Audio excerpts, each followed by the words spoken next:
Kyra, Stitch, how are y'all doing? How are you, Stitch? Hope you're doing all right tonight. Stitch is the first one in. Good to see you, Stitch. Good, I'm glad to hear you're doing well. Good to see you.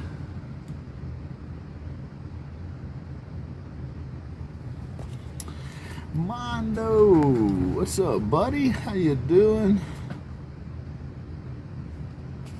Auto post live highlights. I don't know how to do that. What's that all about?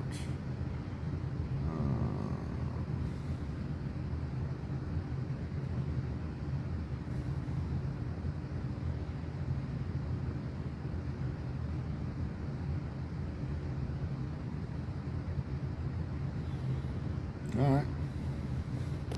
We'll try that. See what happens. Pushing buttons, doing things. Wild Art Vibes, what's going on? Laura, how are you? Good to see everybody. Moose, what's up, Moose? Hope you're doing all right, buddy. Moose, I had somebody inquire, who was it? Laura might be able to tell us.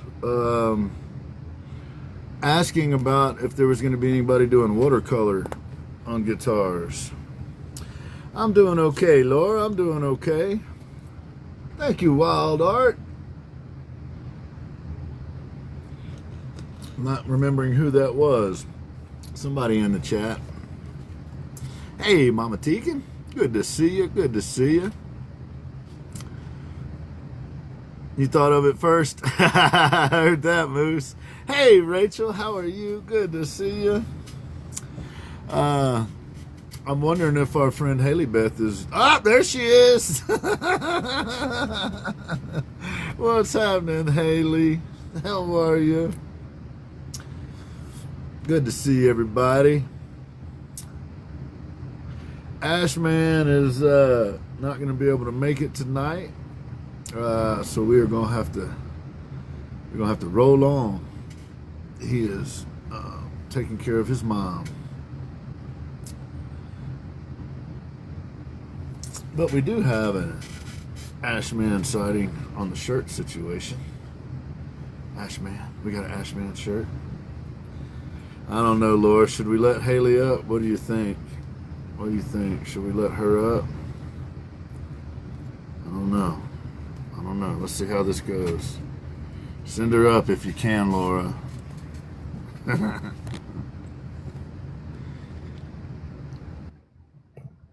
Thank you, Stitch. Thank you, Stitch. I appreciate it. I'm ready whenever. Because it's just you and me tonight again.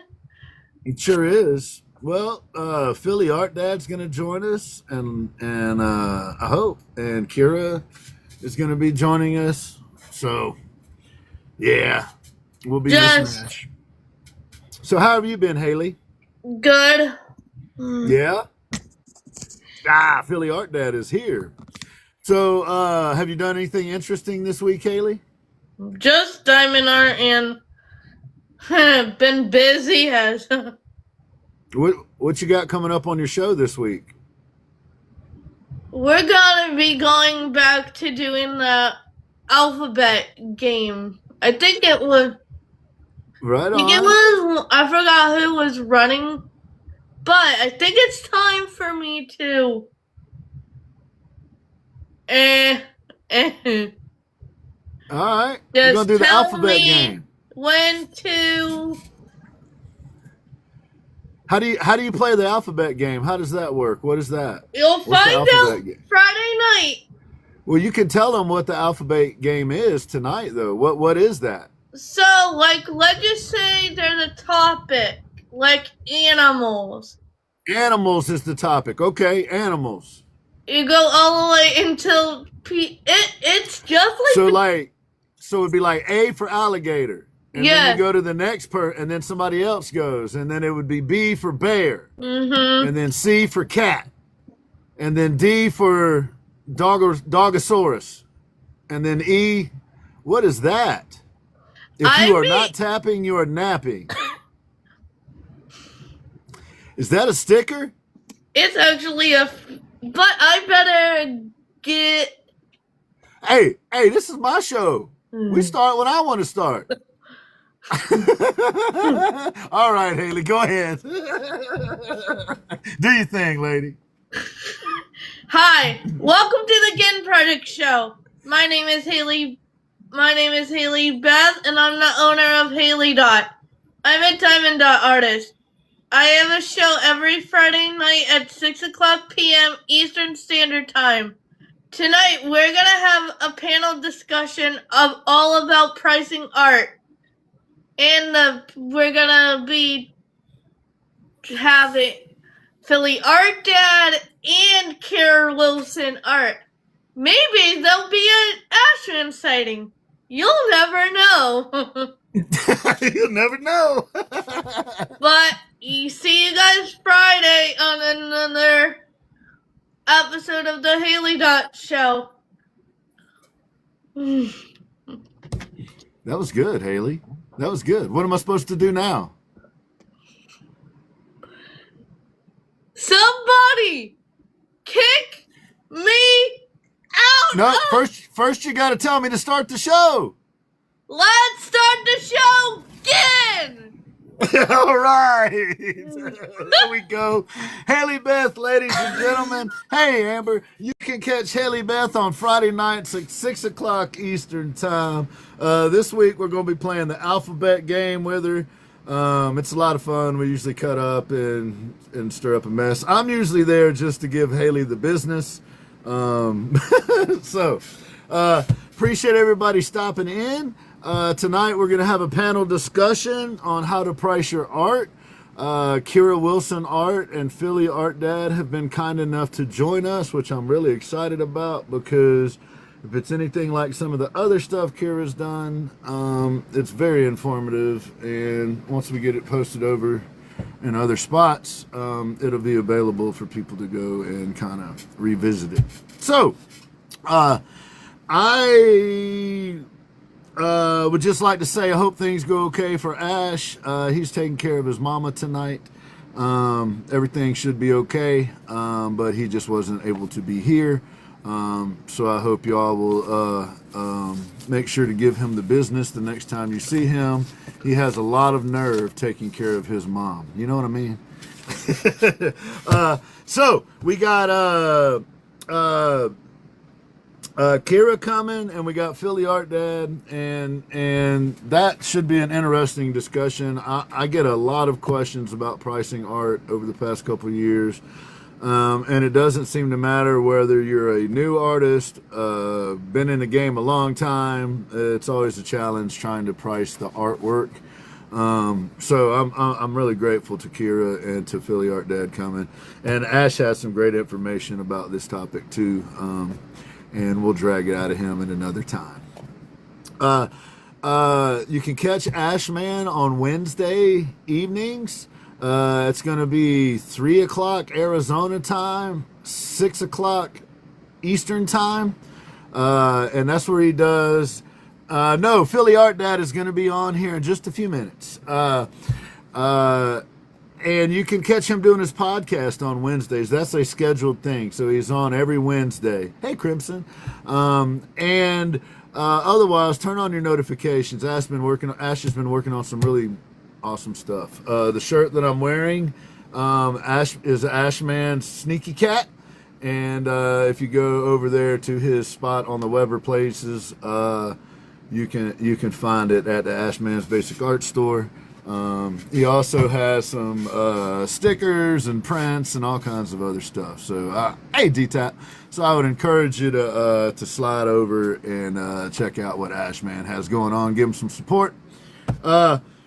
So, if we could we please send up our two kind panelists today, KyraWilsonArt and PhillyArtDad. Mondo, hey buddy, good to see you, man. Hope you're doing okay. Again, I'm really grateful to PhillyArtDad for being willing to do this. He showed up to the production meeting last night. He was very generous with his time. So I'm grateful to Philly for being here, and KyraWilsonArt.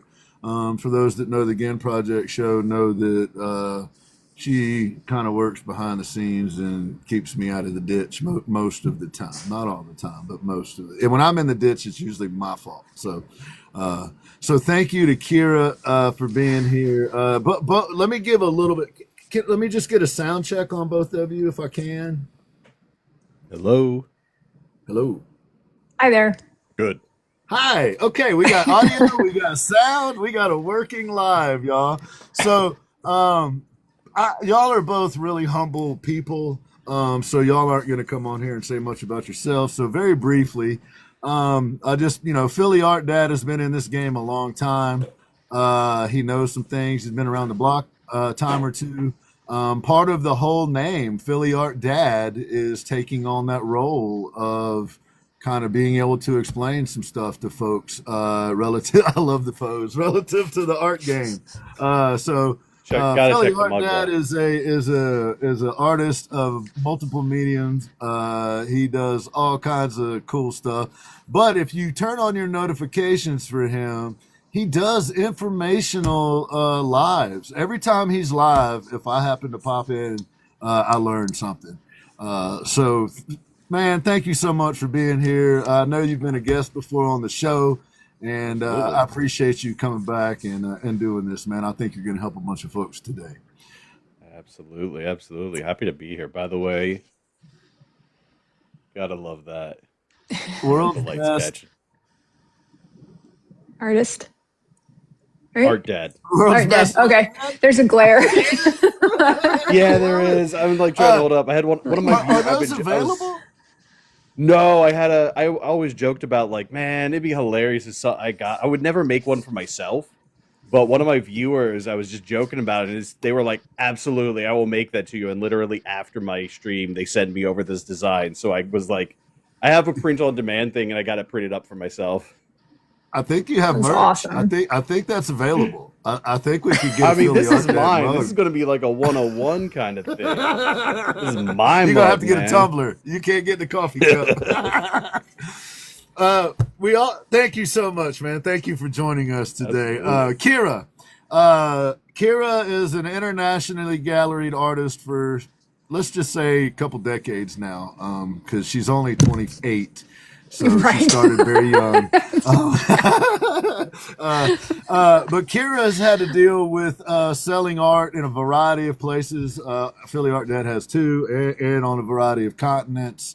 And she also has a background in business, which is super helpful, and not many people in the art world have that background. So Kyra also has a show in New York at the Haven Gallery on the 5th of September, 2026, where she is unveiling an entire world that she has created. So it's amazing. It's amazing.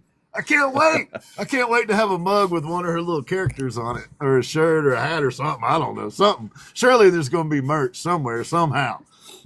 We'll see.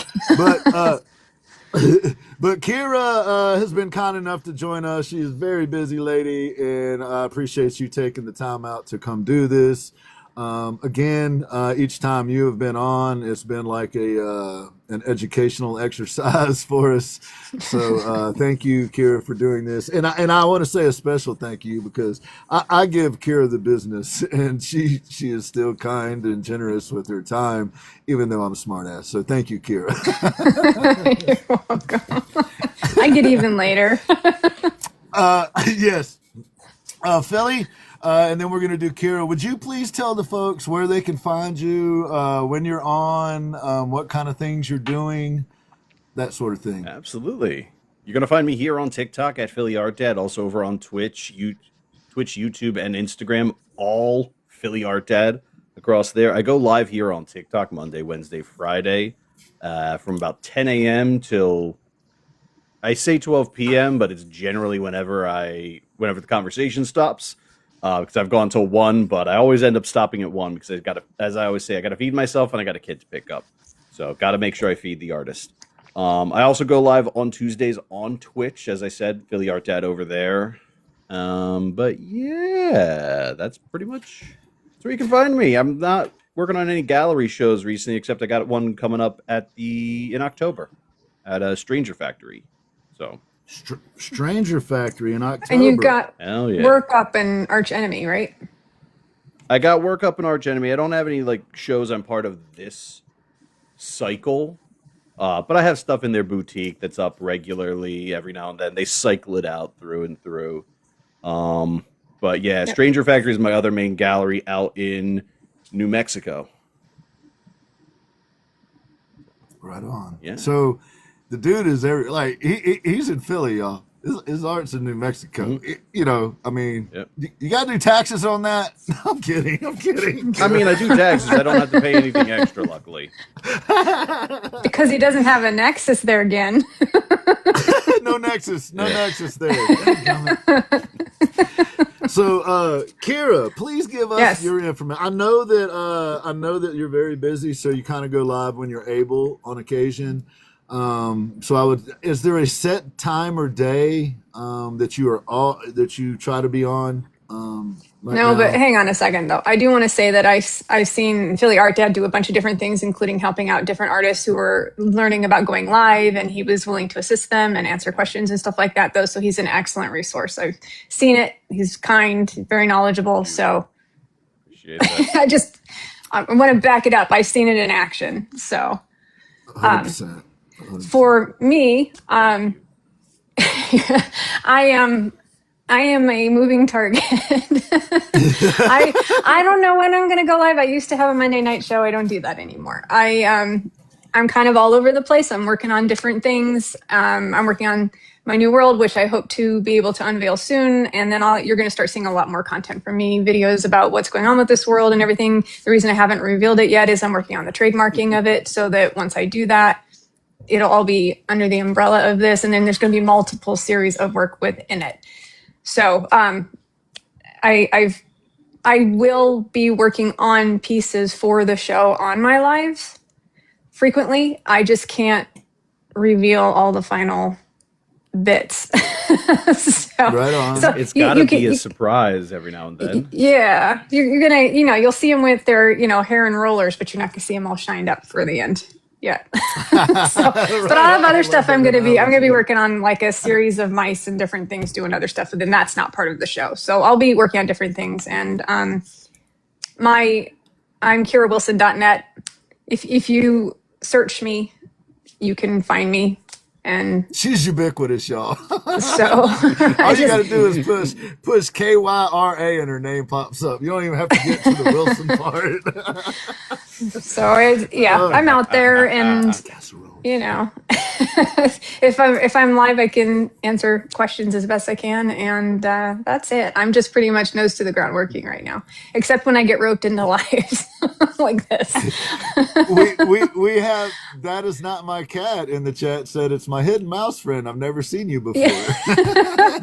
Hi. So yes, every once in a while.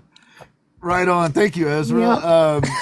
Every once in a while we get never mind.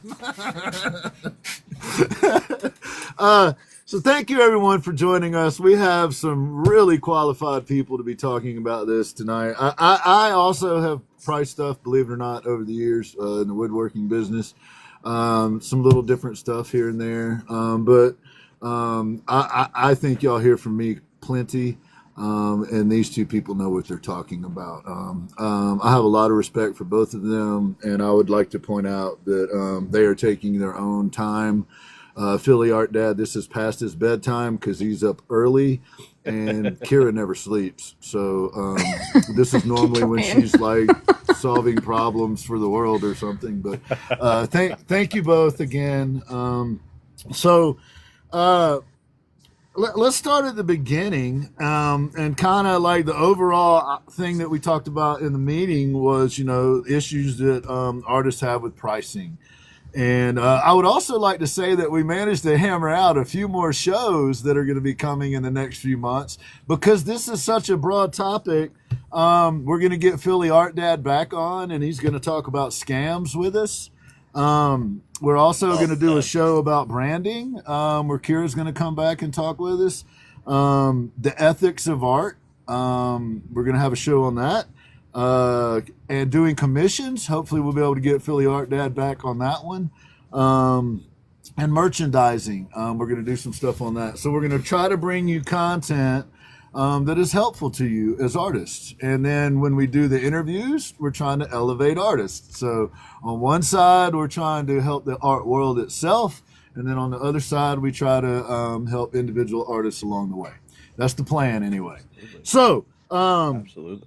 First, number one, I have written down from the meeting yesterday, what I learned from you two geniuses was that you got to understand what it costs to make the art. That's your starting point.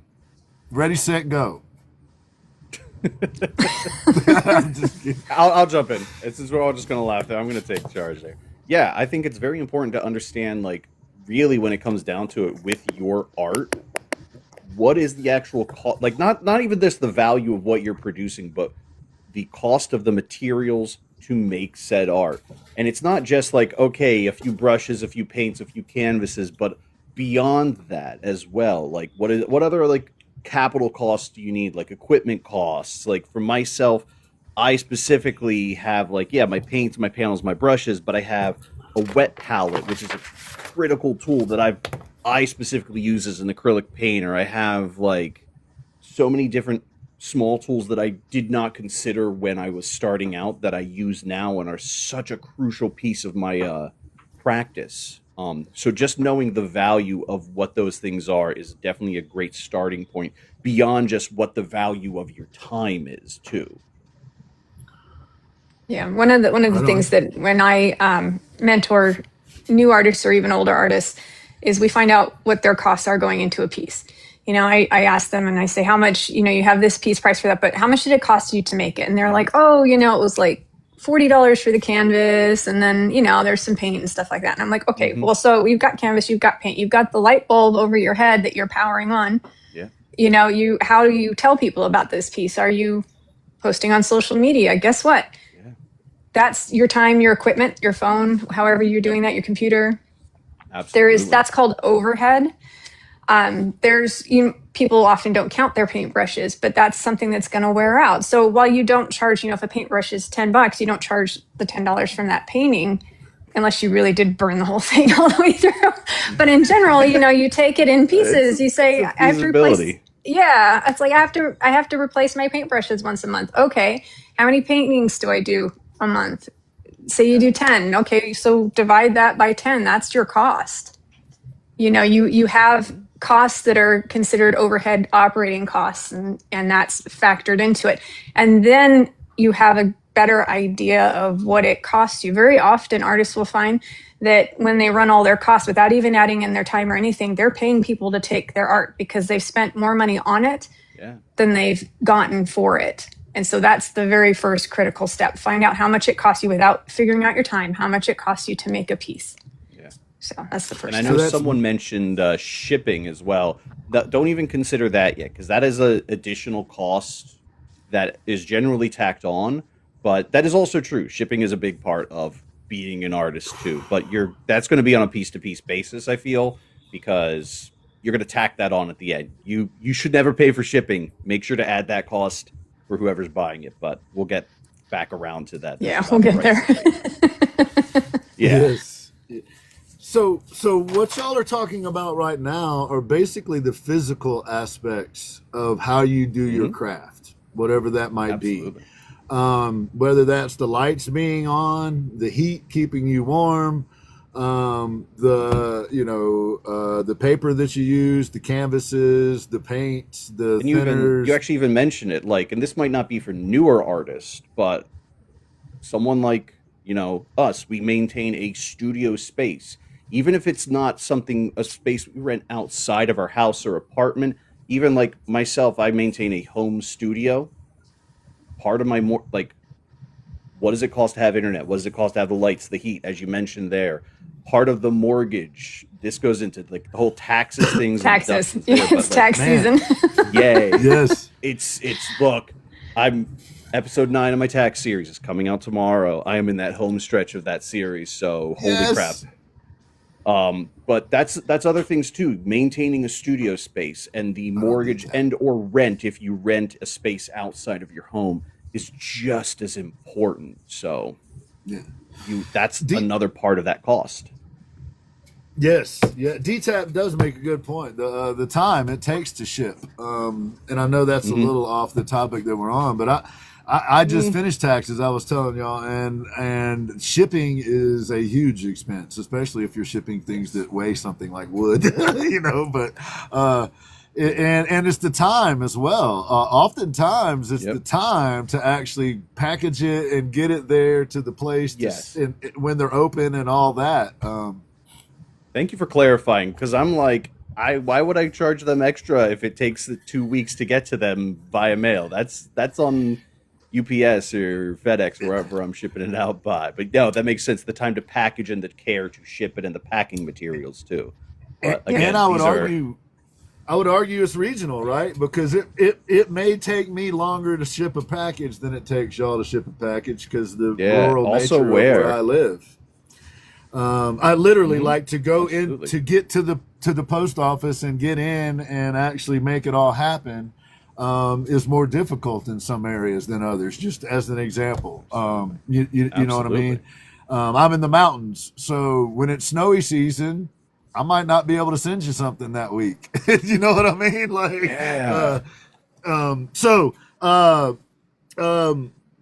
outside of. And y'all mentioned some really good things too that aren't, sometimes artists don't think about the lights or the studio space. And then I've also seen them inflate that. Like for example, my shop is in the basement of my home, which, believe it or not, makes things super complicated.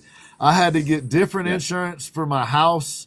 I have separate insurance policy on the equipment. I have a separate insurance policy on the work itself, and then I have a separate insurance policy on the buildings out back.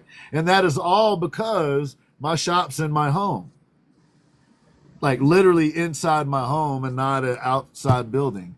And so factors like that, depending on where you're at, in my town that I live in, I have county taxes that I have to do. I have city taxes that I have to do. And that all factors into the pricing of my products. Some states don't have, or some people live in places that don't have those other taxes. So at any rate, we're going to do a whole thing on taxes, and Kyra's going to lead that because it is one of her absolute favorite subjects. She's specifically going to do a show on the nexuses of taxes. I'm kidding. I'm going to drop, since you brought that up, I'm going to drop this in really quick.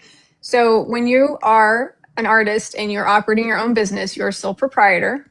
So that's something that you need to consider too. If you start selling your work, you're a sole proprietor. And so when you look at taxes and how you file, and if you have to collect sales tax and stuff like that, it's important to know, and Ginn hates this word, what your nexus is. And your nexus is where you're located, where your business is located and distributes from. And so that is the state that you have to have your sales tax license and stuff like that. If you are somebody who does art fairs and stuff, and so you're traveling over state lines and you set up an art fair in another state, you have to have a sales license for that sales and use tax or whatever for that state as well. That can give you a second nexus. So you'll be filing taxes in both those states, the sales taxes and stuff like that. So it is something that if you're going to, depending on, so one of the things we're going to touch on is pricing is also going to depend on your strategy, how you're going to, there's a lot of different paths to selling your art.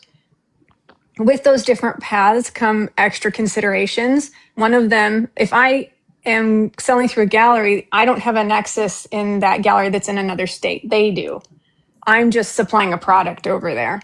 But if I'm traveling over the state lines and I'm setting up an art booth at a Renfest or an art fair or whatever, that's different. And so that's something to be aware of when you're putting together your marketing plan and how you're going to structure your business. And I know that sounds really complex if you're just starting out, but it is something you need to take into consideration when you're like, how am I can create this stuff. How am I going to sell it? Where is my market? So Nexus. Absolutely. Nexus. I was gonna ask what the inside joke was, but I'm like, I'm sure he hates it. Here's my version of the inside joke. I was trying to answer a quick question about $3, and Kyra told me all about Nexuses. Oh, wow. It applied, but it's okay.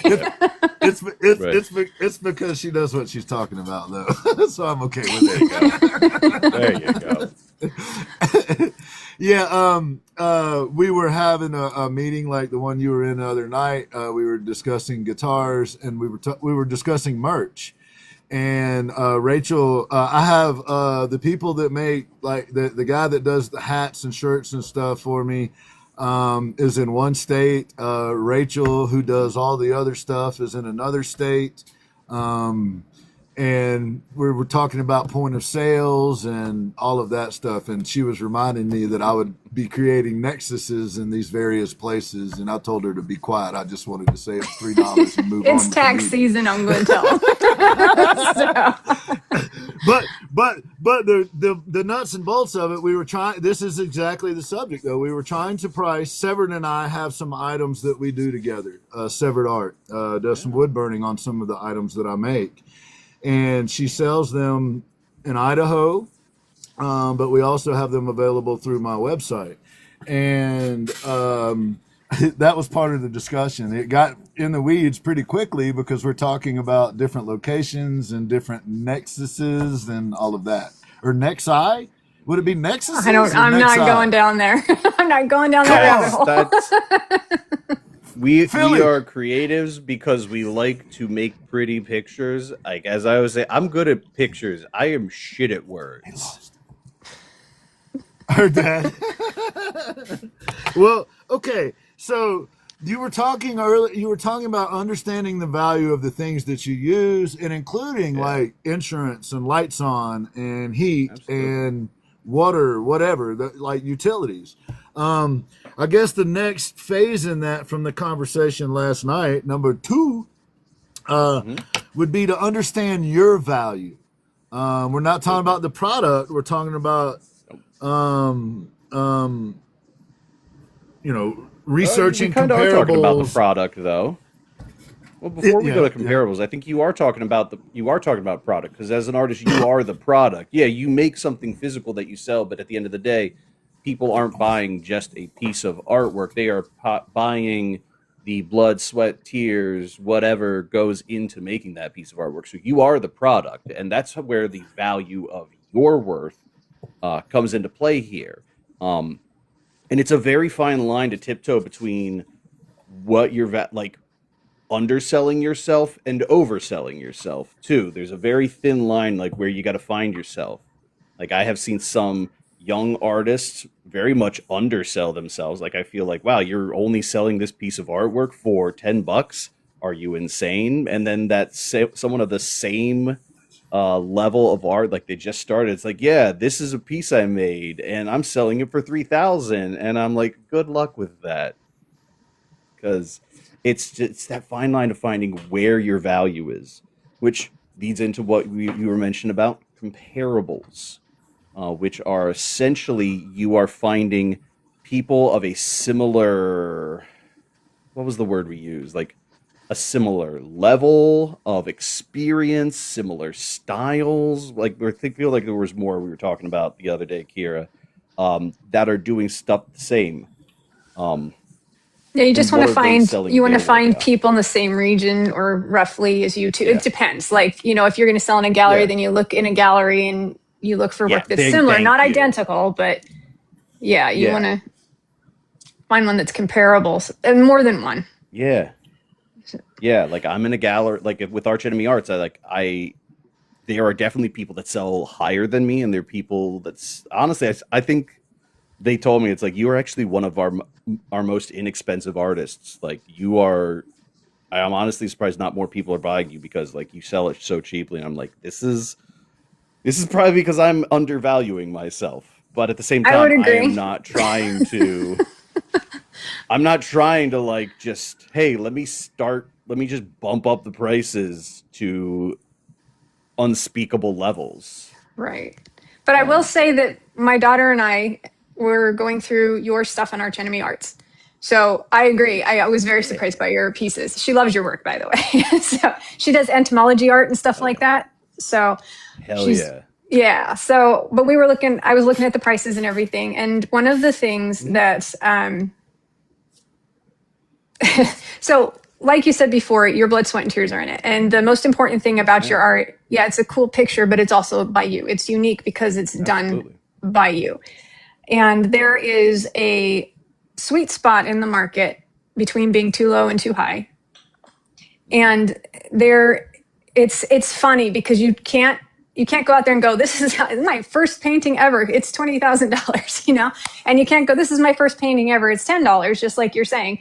There is a lot of people who want to do the $20,000 painting, they want to attract those higher order buyers because they think, well, those buyers are there. They're buying $20,000 paintings. Yes, they are, but they're buying the pedigree behind it too.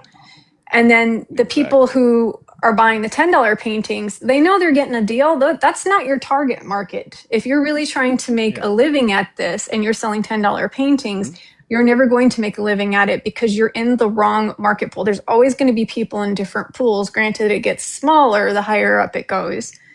But if you undervalue your painting, then the people who would buy the more expensive ones aren't going to look at yours and go, that's it for me. They're going to undervalue it too and go, I wonder why it's priced so cheap. You know, even though that doesn't necessarily make sense, you got to walk that line. Exactly. And So it's there's a also psychology good to pricing then. I'm sorry, Philly. No, you're right good. on. You're good. I think it's also important, like, and this might be also I'm giving myself the pep talk here. What I need to do is I need to go to my actual gallery owners where I have work and be like, hey, do you think I should raise my prices? Because honestly, it's a weird question to like. I find it to be a struggle to kind of put a number on what my worth is sometimes, and I'm sure a lot of people struggle with that too. Like it's not easy, like to put a number to your overall worth. And it's tricky. I'm going to use this example. My buddy at the antique store did this one day. I've watched this happen over the years. They'd have an item in there that had been there a while and it wouldn't sell, and you would think that what they would do is lower the price on it. I've literally seen him raise the price on things to get them to sell. And the way he explained it to me was that sometimes people that are coming in antique stores with deep pockets, they see value in a little different way. And if it isn't priced where they expect it, they almost suspect something's wrong with it, or there's something amiss or whatever. Especially when you're dealing in antiques and that kind of thing. So, I've literally seen. What made me think about it is what you're talking about, Philly. Is you. We're gonna, you talking to the gallery about whether or not to raise your prices. That's what it made me think of. Was Rick would probably be like, "Yeah, try it," because now that 99% of the time would probably be bad advice, right? If you're not selling your art, you probably don't want to add to the price. The point that I'm making is this can get complicated, and you've got to put the time in. The problem that I see oftentimes, just as an observer, is folks don't do what y'all are talking about. They don't do their due diligence. They don't have a list of exactly what they use. They don't have, and they don't have those comparables. They went and they looked for a number that they wanted, and they went and found something that cost what they wanted it to cost, and that was their comparable. And that isn't how you should do comparables. Could you please just briefly, if an artist was truly clueless about what comparables is, how would I approach doing that if I wanted to find comparables for my work? So if you don't think that, well, okay, so anybody go out, if you are going to sell through Etsy, then go look at Etsy. If you're interested in working with a specific gallery, and if you're looking at galleries, you have to look at your work and make sure your work is complementary and not too close to somebody else's and not vastly different from everyone else's. And so you find one that works for you, and then look at the art and look at something that you feel is comparable. And then I think everybody should do this, because everybody has trouble maintaining objectivity about their work. They either think they're brilliant or they think they're garbage. And most of us think that we're garbage. So I finish a piece and I'm like, I know where everybody is buried in this piece, and it's very difficult to look at it. So there are very few pieces I walk away and I'm like, I love this. It just doesn't happen because we know where all the mistakes are. So we're not objective. So after you found comparables, go to some friends who are going to be honest with you, not the ones who just love you and think everything's wonderful. Don't take it to your mom who's like, I love everything, dear. Don't do that. Take it to somebody who's going to work with you and say, is this like my work? Do you think that this is kind of an equivalent of my work? Don't show them the prices or anything. Just be like, do you feel like this is like equal and everything? If they say yes, also bring up their artists are going to have bios. You're going to get some background. And if it's on Etsy, you can see how many sales they have. If they have a ton of sales, then that gives you some idea that they have a track record. The gallery, they've always got a bio. They've got, or you can go to the website and look up the bios there. And so that way you can kind of be like, what's my track record compared to them too? And then you can, if they truly say, yes, this looks a lot like your work, or it seems like it's on the same level as your work, then you have at least one. Find more than one, find three. And three will give you a good spread of that. I did want to back up for a second though. One of the comments came through and said it's hard to price at galleries because they take a high percentage. And I wanted to just hit the brakes on this for a second and be really clear with everyone that your price should 100%. I saw that too.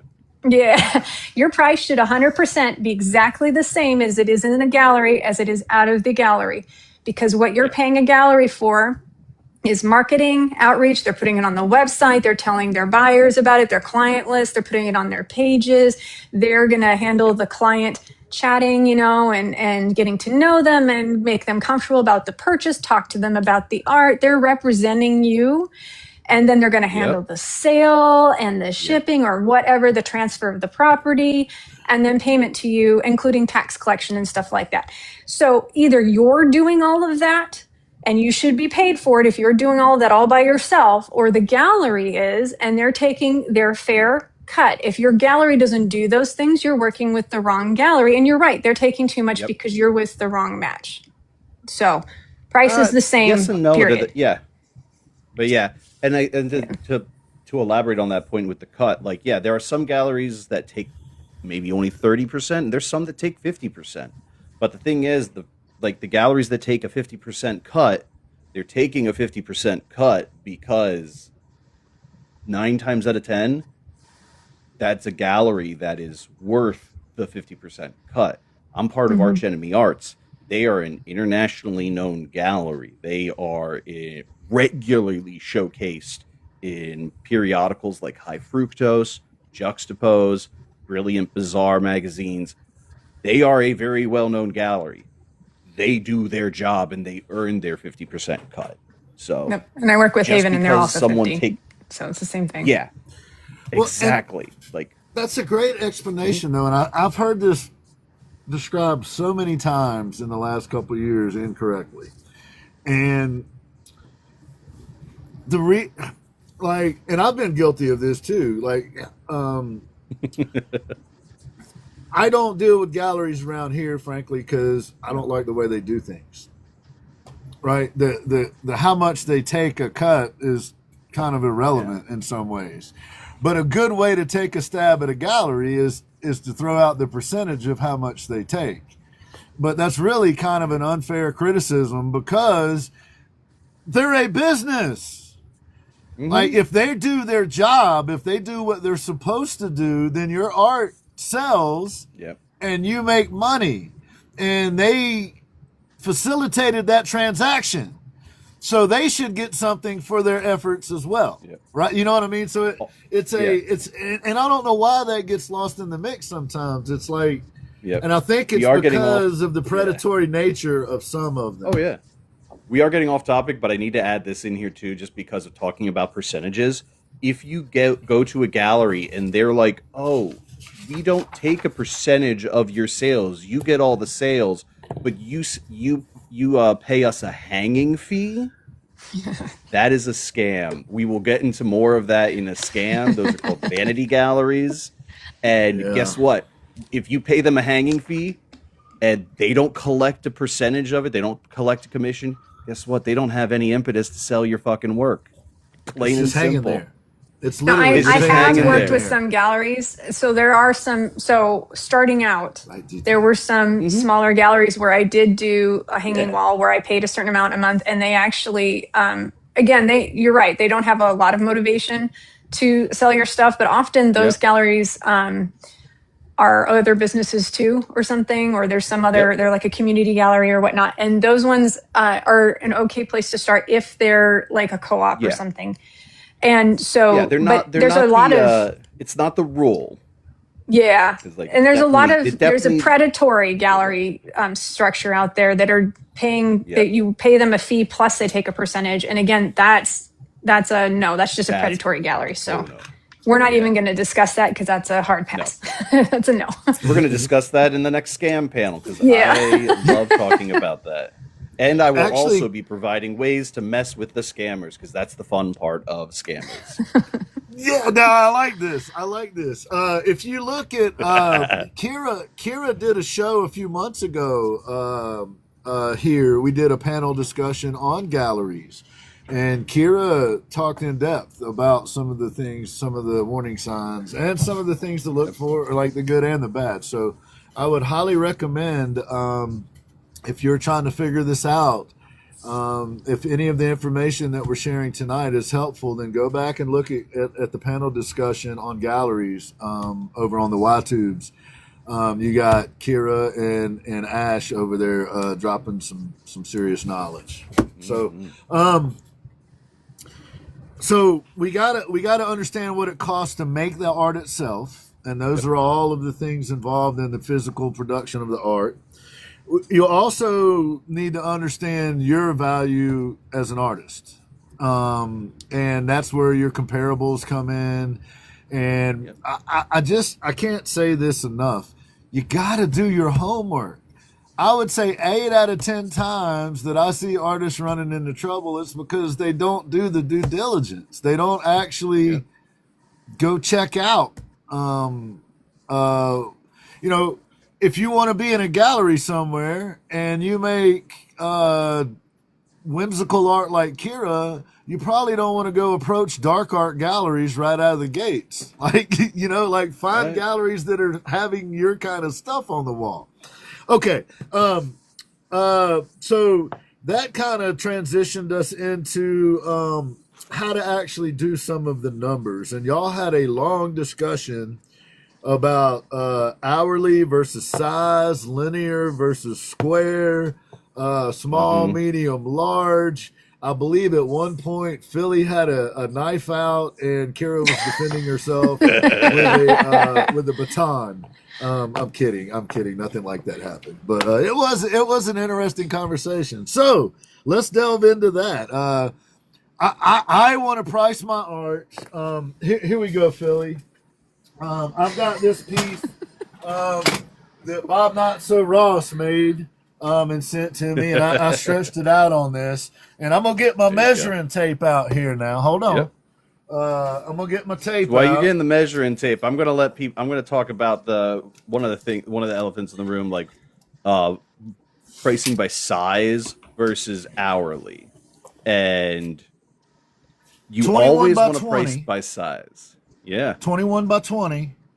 How many square inches is that, and how much money can I make? I didn't know we had to bring our calculators. Yeah, I already wrote down the kidding. formula that I use, so give me a second. But first off, I want to address, like, some people are be like, "Oh, well, I put so much time into this piece." That's great. That's fantastic that you put so much time into the piece. I put a lot of time into pieces, but there's sometimes where I work on like 3 pieces that are all the same size. Sometimes that first piece might take me a week. Great. I knocked it out in a week. We're solid, we're rocking. Second piece, that took me a month because I don't know what was happening. Maybe I was not feeling it. There was just any number of things that were just preventing me from working on it. And then the third one might take me just a day or two. They are all the same size. I don't care how much time you put into one versus the other, how quickly you did it, how labor intensive it is.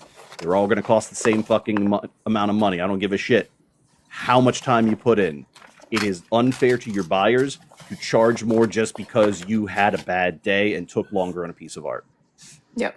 Agreed. So, you cannot charge hourly. yeah. We're just not in that kind of, unless you're in production art, Absolutely and that's not. something where that's different. And if Yeah. Ash were here, he would tell us all about that. But nobody Yeah. here is in production art that I think is Right. You know. We're talking, you're making art to sell at a gallery, at a show, things like that.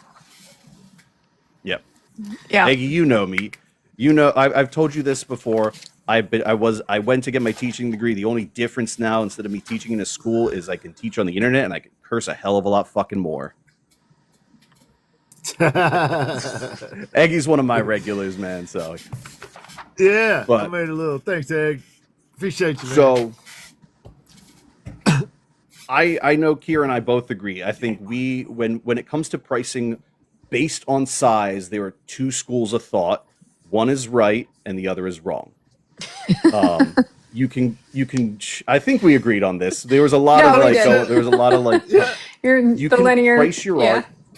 art, by linear inch or square inch. And a lot of people, when they first start out, they price their art by square inch. I'm actually going to pull like, this is the nice thing with sitting in front of my computer. I can pull up my calculator and do all the calculations in real time.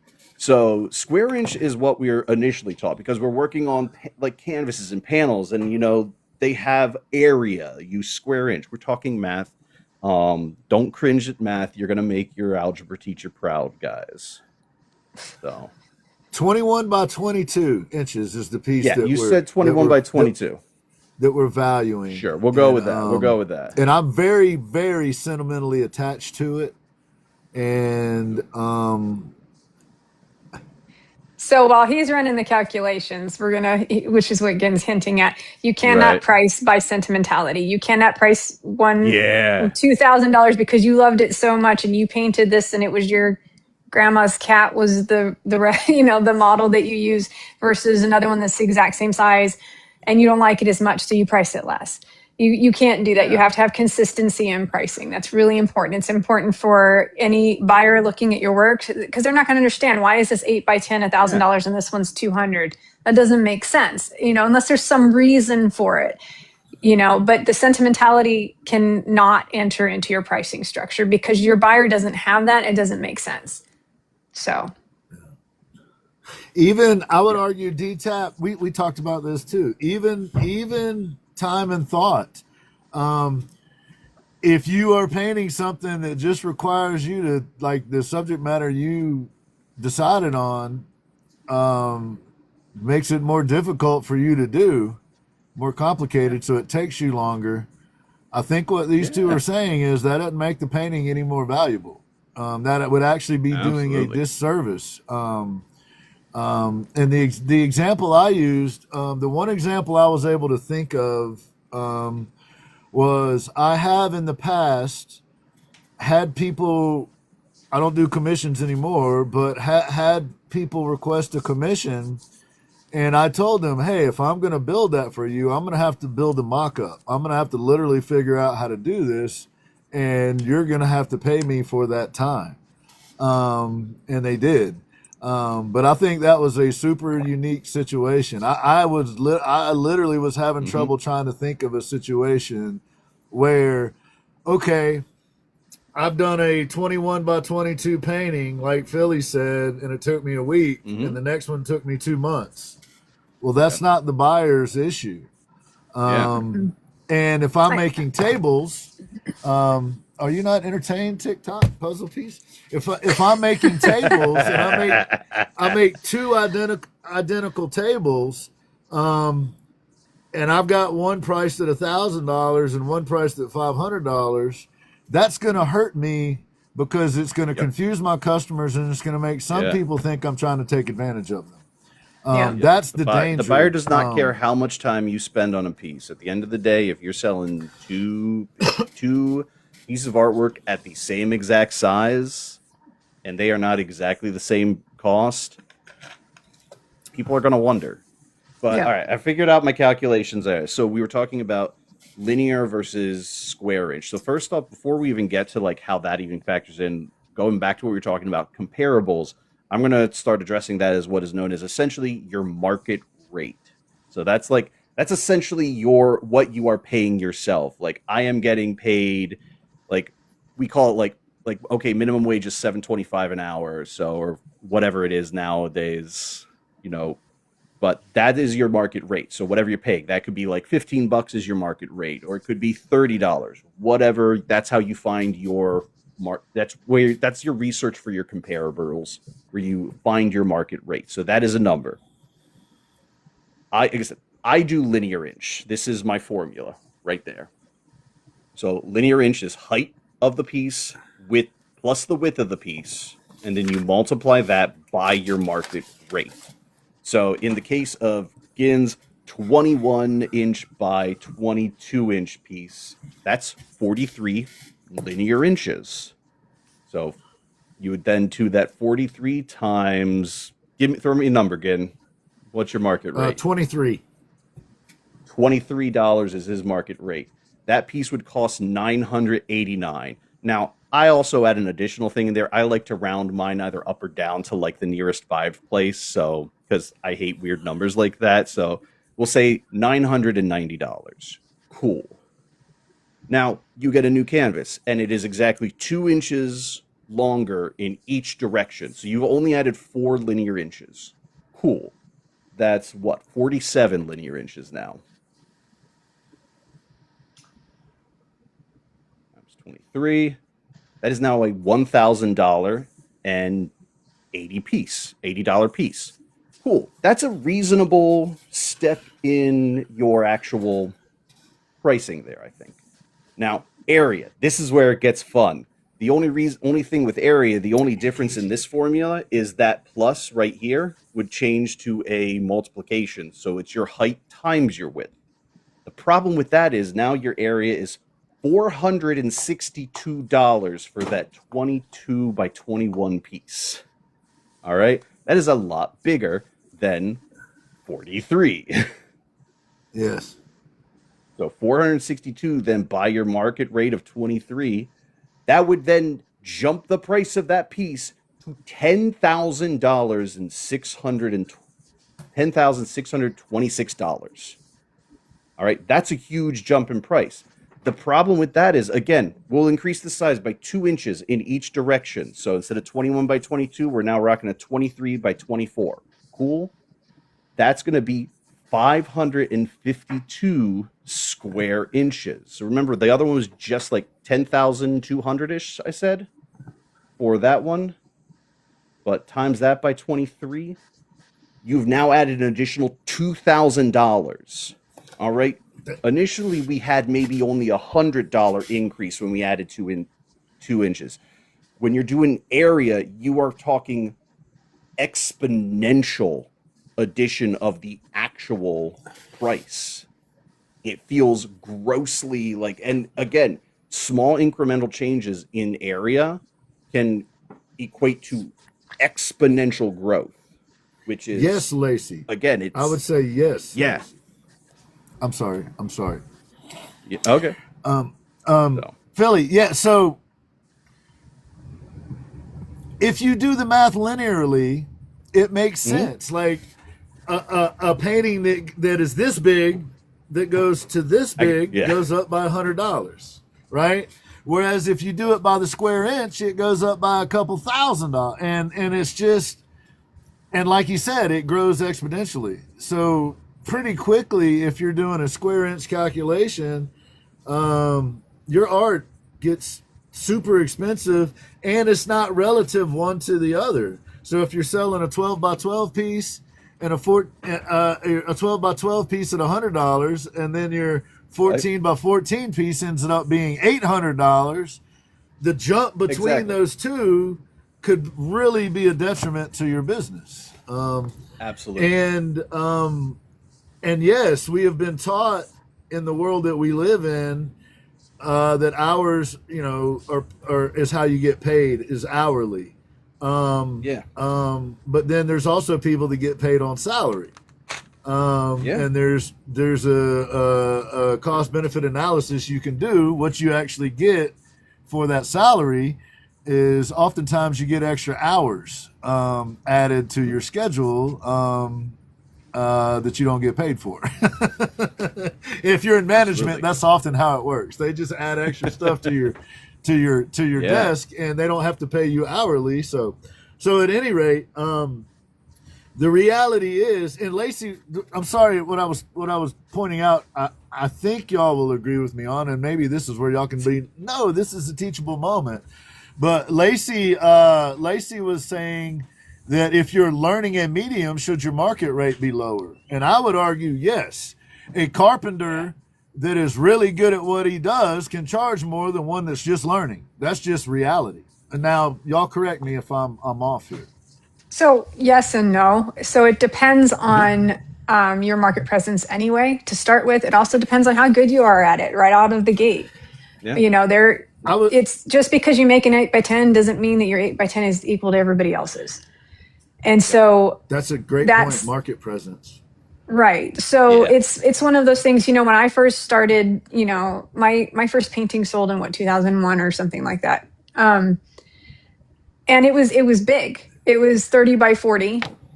I actually started as an abstract artist, and I think that one sold for like 600, maybe.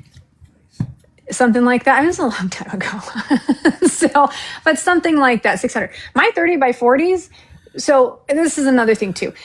It's also going to depend on the kind of art you do. So this linear calculation is great. You also have to adapt for your work too. I know people who work on just miniature art. Everything they make is tiny, but they sell for a ton. There are people who work and they are doing the same thing whether they're doing small or big. If it's an apple, it's an apple, and there just isn't that much of a work difference. And so the linear makes sense on that one, that it doesn't have such a blow up in cost.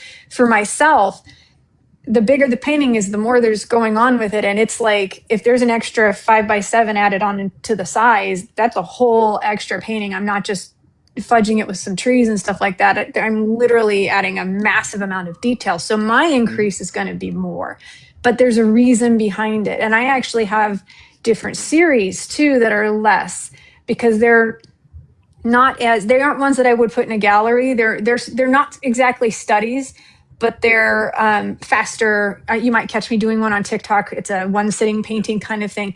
Those I'm going to sell for less than the paintings that I'm putting more intent and purpose into. And so that is a bit different with my pricing structure. I would also say, as somebody who's been in this business a long time, I have what my works are priced by size, and I've increased that sort of by equal increments by size as my value has gone up. So I don't even remember what my market rate is anymore, but that is where I started. And that's you get your base level, and then you're like, hey, I'm selling 6 by 6s for $150, $200, whatever it is that you've priced it at, and you're moving great, and you're moving up in the world, and you're selling for 600. Then your 8 by 8s, your 10 by 10s, your 20 by 20s. They don't necessarily have to increase exactly along that linear line unless it makes sense. But you can't have a 20 by 20 for $10,000 and an 8 by 8 for $600. It's not going to work. And honestly, so you have to use some common sense.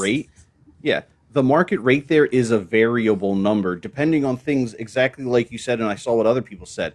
I am an acrylic painter, so my market rate for acrylic paintings is one thing. I dabble a little bit in watercolor. They're not going to be up to the same caliber as my acrylic paintings. So my market rate for, say, a watercolor painting be a lot less.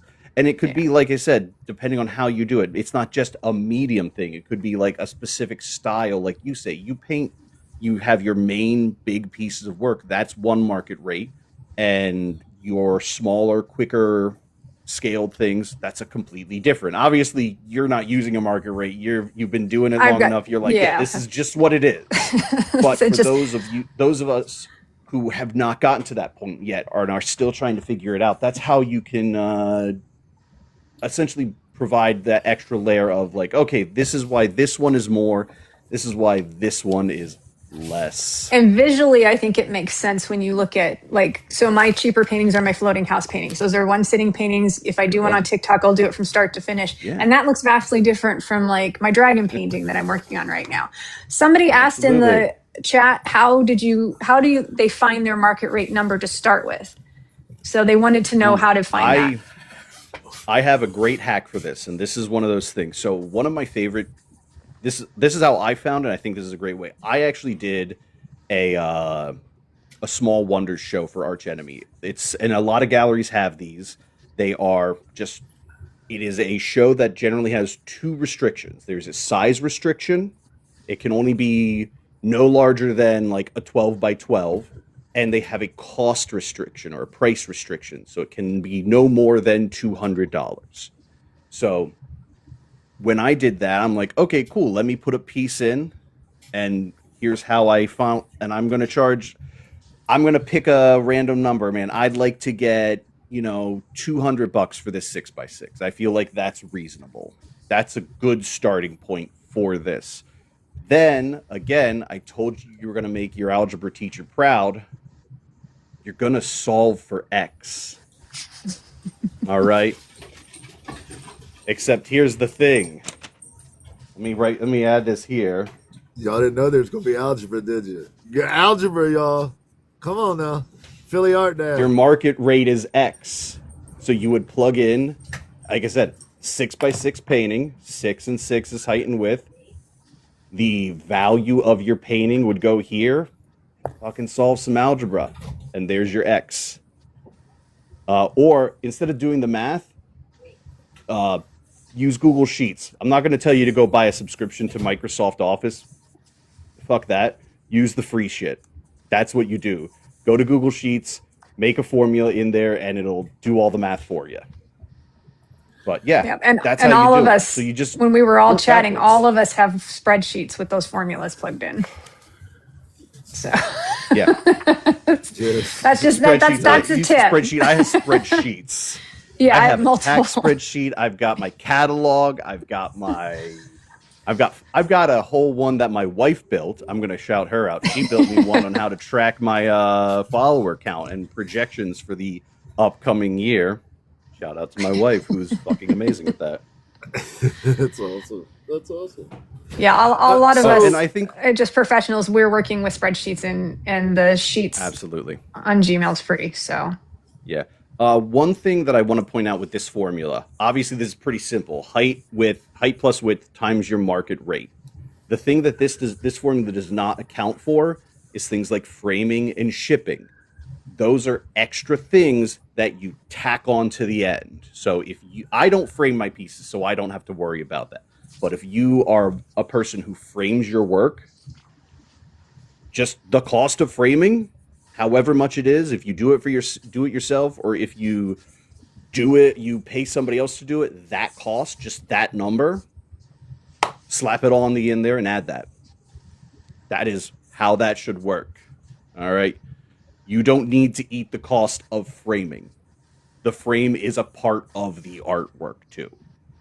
yeah, and I find that when I make sales, people have absolutely no problem paying the cost of framing and the cost of shipping because I'm transparent. Yeah. So if you're like secretive about all this stuff and you're not explaining, Yeah. hey, this is how much the Don't frame hide it. costs. This is how much it costs for me to frame it. And then this is, I can show you on my shipping stuff that this is how much it costs to ship to you. Cause that's why I give actual shipping quotes before I send an invoice to somebody. I'm like, I need to know where I'm sending this.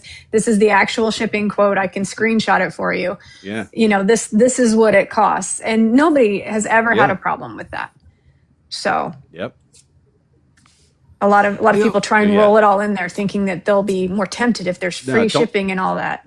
Don't hide it. Just don't do it, because it's also going to cost, depending on where you're shipping. Like if I'm shipping just the next town over here in Pennsylvania, that's one thing.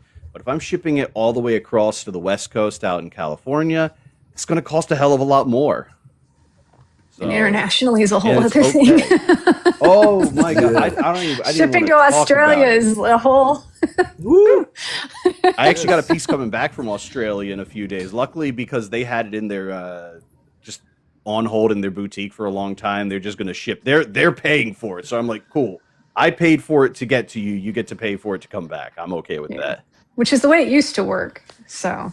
Mm-hmm. There are some galleries. galleries A lot of galleries that don't want do you that. to pay for shipping costs. Yeah. And back. And that would you always pay for shipping too. Yeah. Yeah. And maybe that should be a consideration on the beginning. I don't know. We didn't really talk about this last night, but for example, Severin and I were trying to figure out charcuterie boards and herb strippers and weights and how much it costs to ship things where and all of that, right? Yeah. And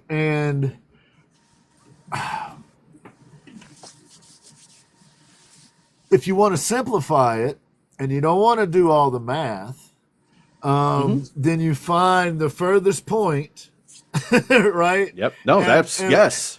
And that's what you should use. There could also be something to be argued for finding, like, hey, a middle ground. So, like, hey, it only cost me $3 to ship here, but $10 to ship here. So I'm going to charge $7 for shipping. Some pieces you're going to eat a cost on that, but others you're going to, get a little back. So it'll even itself out in the long run. And I would argue here in particular, the important thing is sunlight. The important thing is to have a system that you can explain to your clients so that they understand what they're paying for. Because what happens pretty quickly is if people don't understand, then pretty quickly they start assuming ill intent, right? They start assuming their warning flags go up.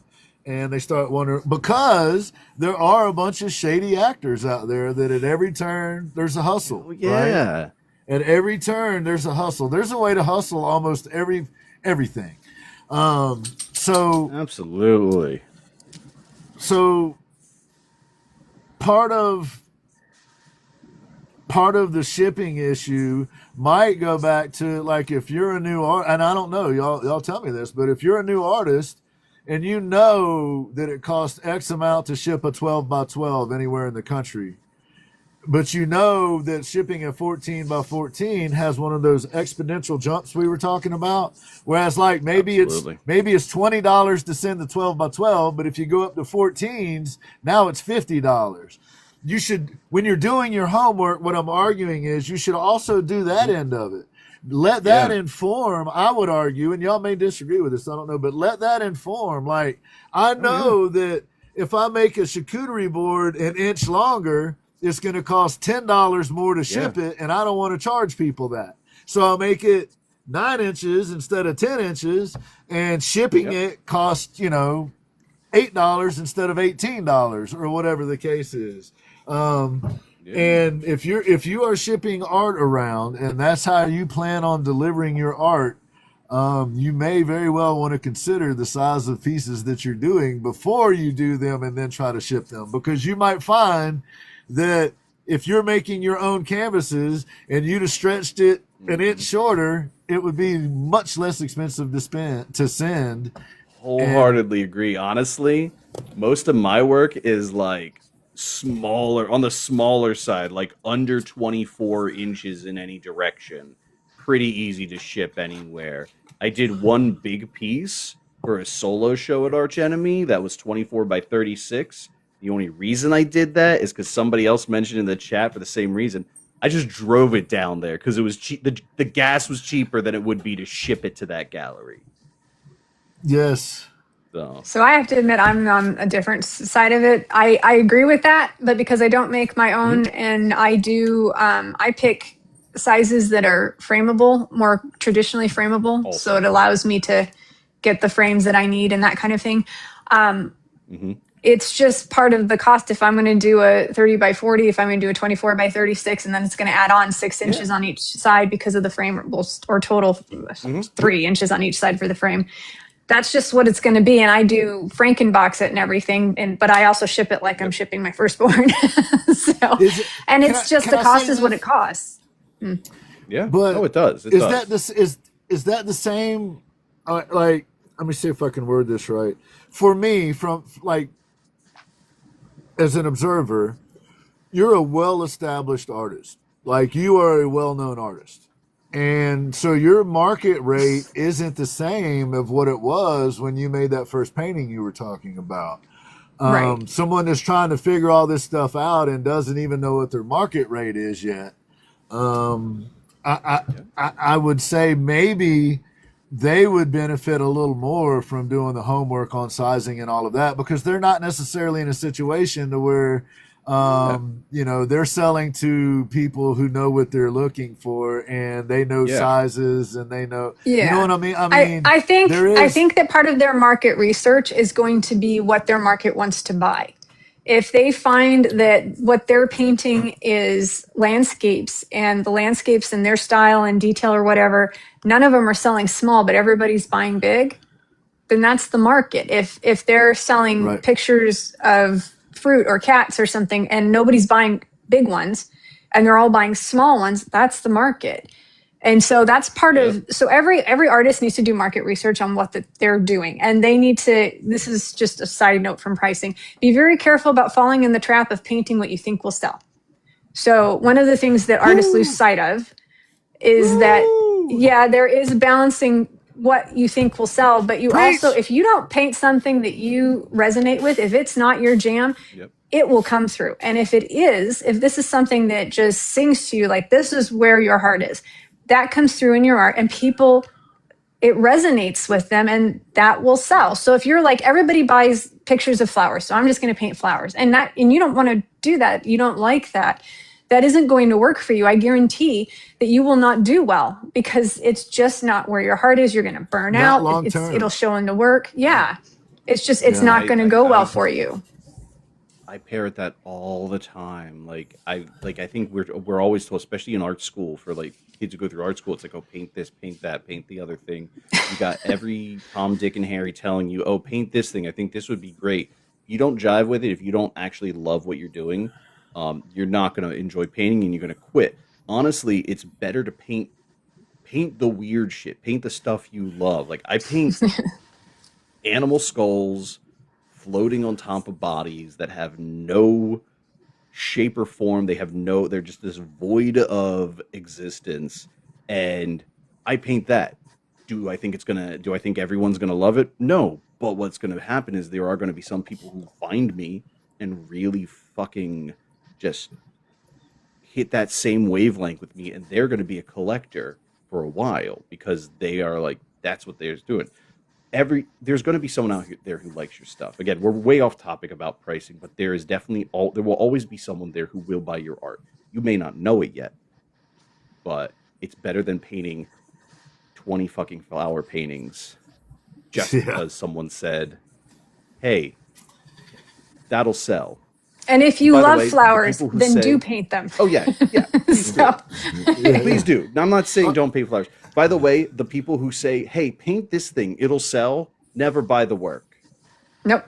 Right. And I did a whole show where I was, those people. I did a whole show where they're like, let's apply your style, but to landscapes. I really want to do that. It was a solo show.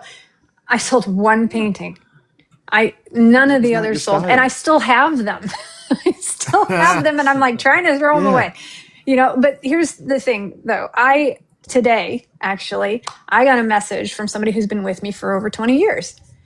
And they have my art from 20 years ago next to the art from last year. And they just sent me pictures because they were like, because they saw my little awesome. painting of the mouse with the clover, and they were like, hey, is that available? I was like, no, but they were like, hey, well, look at this. And they sent me pictures, and it was really cool that they have my art all over their house. But not only that, it's like this time frame where I've changed and people have stuck with me. So you will find creators who create what they want and creators who don't create what they want. And the creators who don't create what they want, they're not going to have the kind of people who stay around for you to evolve. You know, every painting that she had prints of and things like that, they were all the ones that I did because it meant something to me. And it's totally different. I mean, all the way from the abstract stuff to the newer stuff. You know, I paint mouse wizards. I paint weird stuff too. I don't show on my state because guess what? It's not barns and cows. I don't jive here, but I do in other places, you know? God forbid you lived in Maryland and didn't paint a fucking crab with the Maryland flag. Right. You'd never make any money. And I'm in Vermont, so it's barns and cows and maple trees. Yeah. Not mice wizards and ermines with swords, but that's my thing. I'm painting a book dragon, you know? And that I have done better. Every time I tap into myself, I do better than when I try and do what other people say will sell or what it looks like is selling. Like you can go on social media and you'll be like, everybody's selling these, you know, they were doing pet portraits. Pet portraits is really big. And if pet portraits is your thing, totally dive in both feet. But if you don't do pet portraits, but you do paint some animals, I guarantee that you will not be, you can try it and maybe it'll spark something with you and you'll be like, this is where I've always wanted to be. But if you try it and you're like, nope, then nope all the way out. Go back to what works for you. And that does feed into pricing because when you paint something that isn't what you want to be painting, you're not going to price it correctly. It's not going to look appealing probably to a lot of people anyway. It's going to be one of those things where it's just the soul's missing. It kind of reminds me of AI. Like the soul is missing in AI. And when you paint something that you don't like, your soul is missing in that too. So that does feed into pricing. Absolutely. Absolutely. Sorry about that. I had a dog issue. My bad. You're fine. I stepped off because I had two cats going around the studio earlier trying to like get into places they shouldn't be. So it's totally understandable. Mine are banging on the door because I locked them out. I should have done that earlier, but I just did that not too long ago. It's like a scene from The Shining over here because they have a latch and it's this much. I know it's a little bit of a rewind, but Arts and Oddities made a comment, and 100%, I want to make sure I didn't muddy that water. Said, yeah, looking at common frame sizes is really useful too for if you're planned for framing, which is what Kyra was saying. Know the standard frame sizes, which I definitely didn't one step on that. That 100%, that makes a lot of sense. And it also, to me, like the mental side of the work matters. Like how mentally you are into what you're doing is huge. Yeah. And it has to do with your longevity. It has to do with your ability to produce good work consistently. It has to do with your enthusiasm. All of that, man. You look like you had a thought, Philly.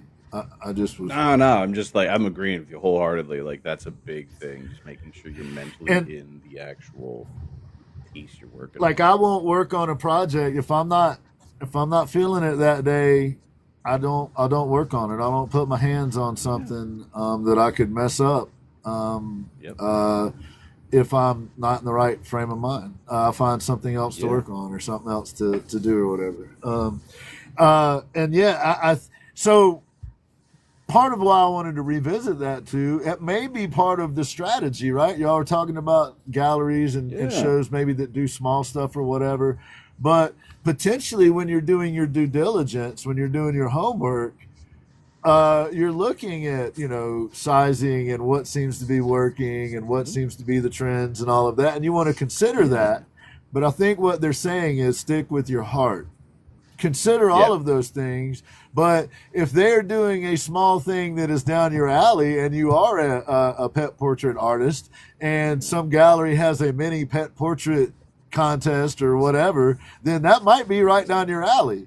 But And if you're the kind of artist who so- wants to paint a fucking 3 foot by 6 foot piece of artwork, and you do you're gonna have a hell of a time shipping it, but please do it. right. Well, Don't and take here's- this as saying just don't do it. Right. All of those are considerations is all I think they're saying is these are things that you have to consider if you want to price your art properly.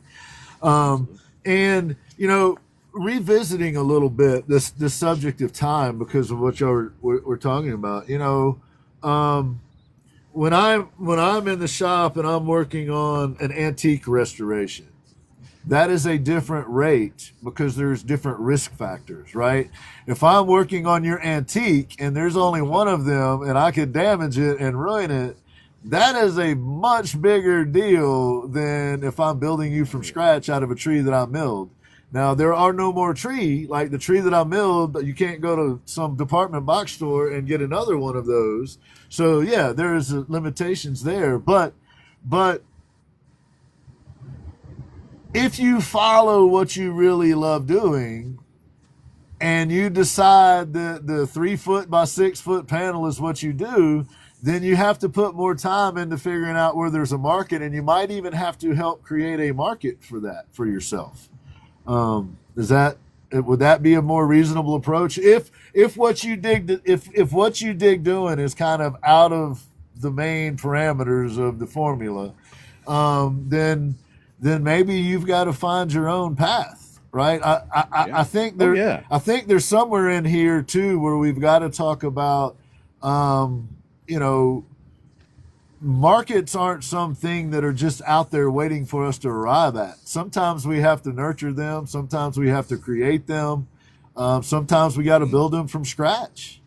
Yeah. But you got to be willing to put the work in if you're going to be successful at that, right? It is doable, but you got to put the work in, and it's a lot more work. Yeah, and we kind of got on the subject of galleries, but galleries is not the only path to artists. Gallery is one path, and gallery is not the end all be all too. A gallery serves a purpose. Like we talked about earlier, it earns its cut with the marketing and the outreach and the client, you know, base and everything like that. But there are plenty of artists who don't use galleries at all. And I quit galleries for a long period of time too. Similar to A.S.H, I got burned out and had some trouble. Not all galleries are great. I work with some really good galleries. I've been burned by other galleries, and you know, I did just fine without galleries for a very long time too. There's art markets, there's private selling, there's all sorts of things. Right now there's a rise in ACEOs, which are artist trading cards. They're about the size of a business card. They're originals. There's a kind of a trend going on TikTok right now where a lot of artists are creating these things and jumping in on this because they blew up back in like 2008, and now they're blowing up again.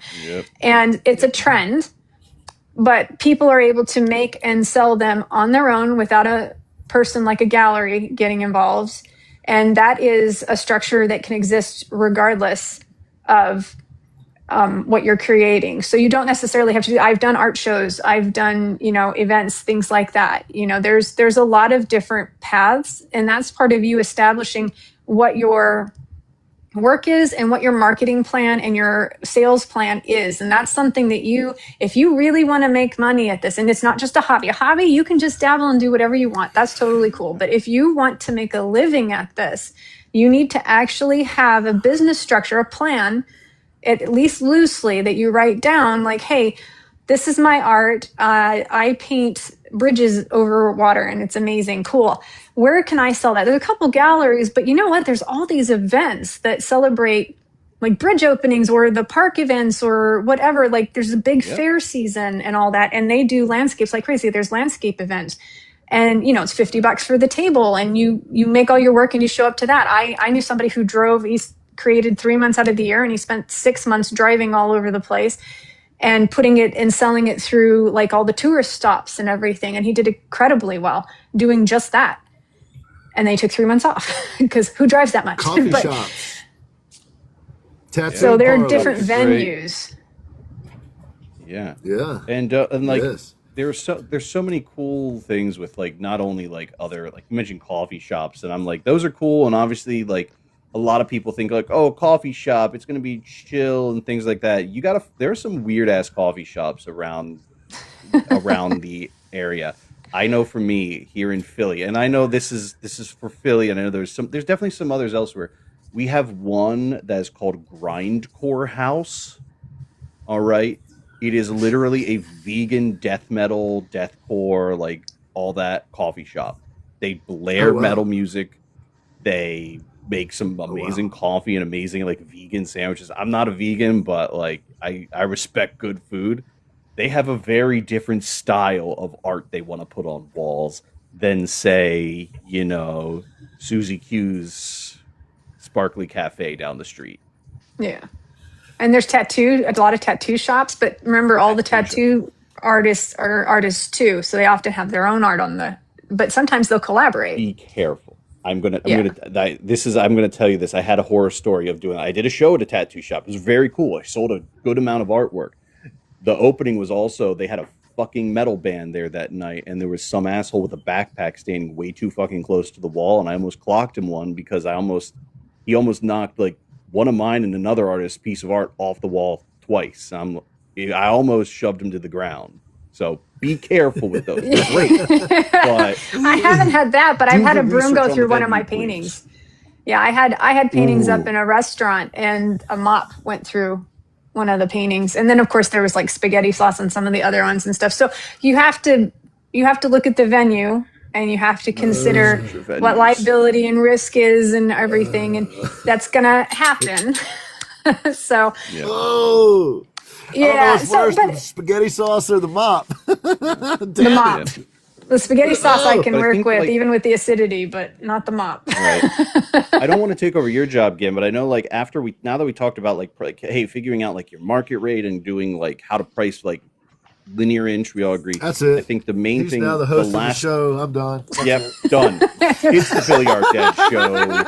Let's go. But I wanted to make sure. I'm also looking at the time. Like we're getting to the end of the show. I want to talk about the last part we mentioned in our meeting. When should you increase your prices? When to That is a reevaluate? huge thing. Yes. Yeah. When is it time to reevaluate your market rate? What is it time to up your prices? And this is one of those very weird things because I think for everyone, the benchmark for increasing your prices is going to be different. All right, I know. Like I equated it to like Dungeons and Dragons, like the leveling up. Are you doing milestone leveling? Or are you doing XP leveling? You get a certain amount of XP, and that's when you level up. Or is it when I reach a certain milestone in my life? That's when I level up there. So that's a whole different thing. Yeah, I mean, for myself, I have a blend between. Obviously, you have to watch out for market costs. We're all being forced to deal with the rising cost of materials. And so artists across the board are going to have to start charging more because it's just the reality. A tube of paint that used to cost me $20 now costs me $60. And granted, I use expensive paint. I understand that. I'm really cheap on other things, but paint I don't skimp on. But that's, it's tripled in cost. So certain market costs were all happening from our supplies, that's going to happen. And then there's also how you should keep an eye on comparables, even when you've been in the game a long time. You should, if you're showing in a gallery, if you're showing in an art show, if you're selling your ACOs on an auction site, whatever, pay attention to what others who are similar to yours are selling for, so that you keep your ear to the ground about what the market's doing. And then on top of that, the demand. And that's your standard business practice. Market versus demand and all that, and supply and demand. If you only have 3 paintings and you've got 20 people waiting in the wings, it's probably time to if you can only paint them so fast, you need to raise your prices a little bit to account for the fact that you're in high demand. And people you don't want to price them all the way out. You don't want to suddenly go, hey, this is a $2,000 painting. Now it's a $10,000 painting. That's too much, but maybe 2,500, a certain percentage. Yeah. You want to make sure your buyers who supported you from the beginning can still afford your art, but they should also understand that, hey, you're growing, and that's good. And the fact that you are getting to increase your prices is an indicator of your growth as an artist. And sometimes you're going to outgrow some of the earlier collectors. So maybe they can't buy an original anymore, but maybe they'll be interested in prints. But if you have certain collectors and they only collect at, $10, they're not going to be with you when you're selling for 1,000. It's just they might still Absolutely. follow you and support you, which is just as important. The support that you get from the people who just show up for you, who hit that like button for you, that's massive.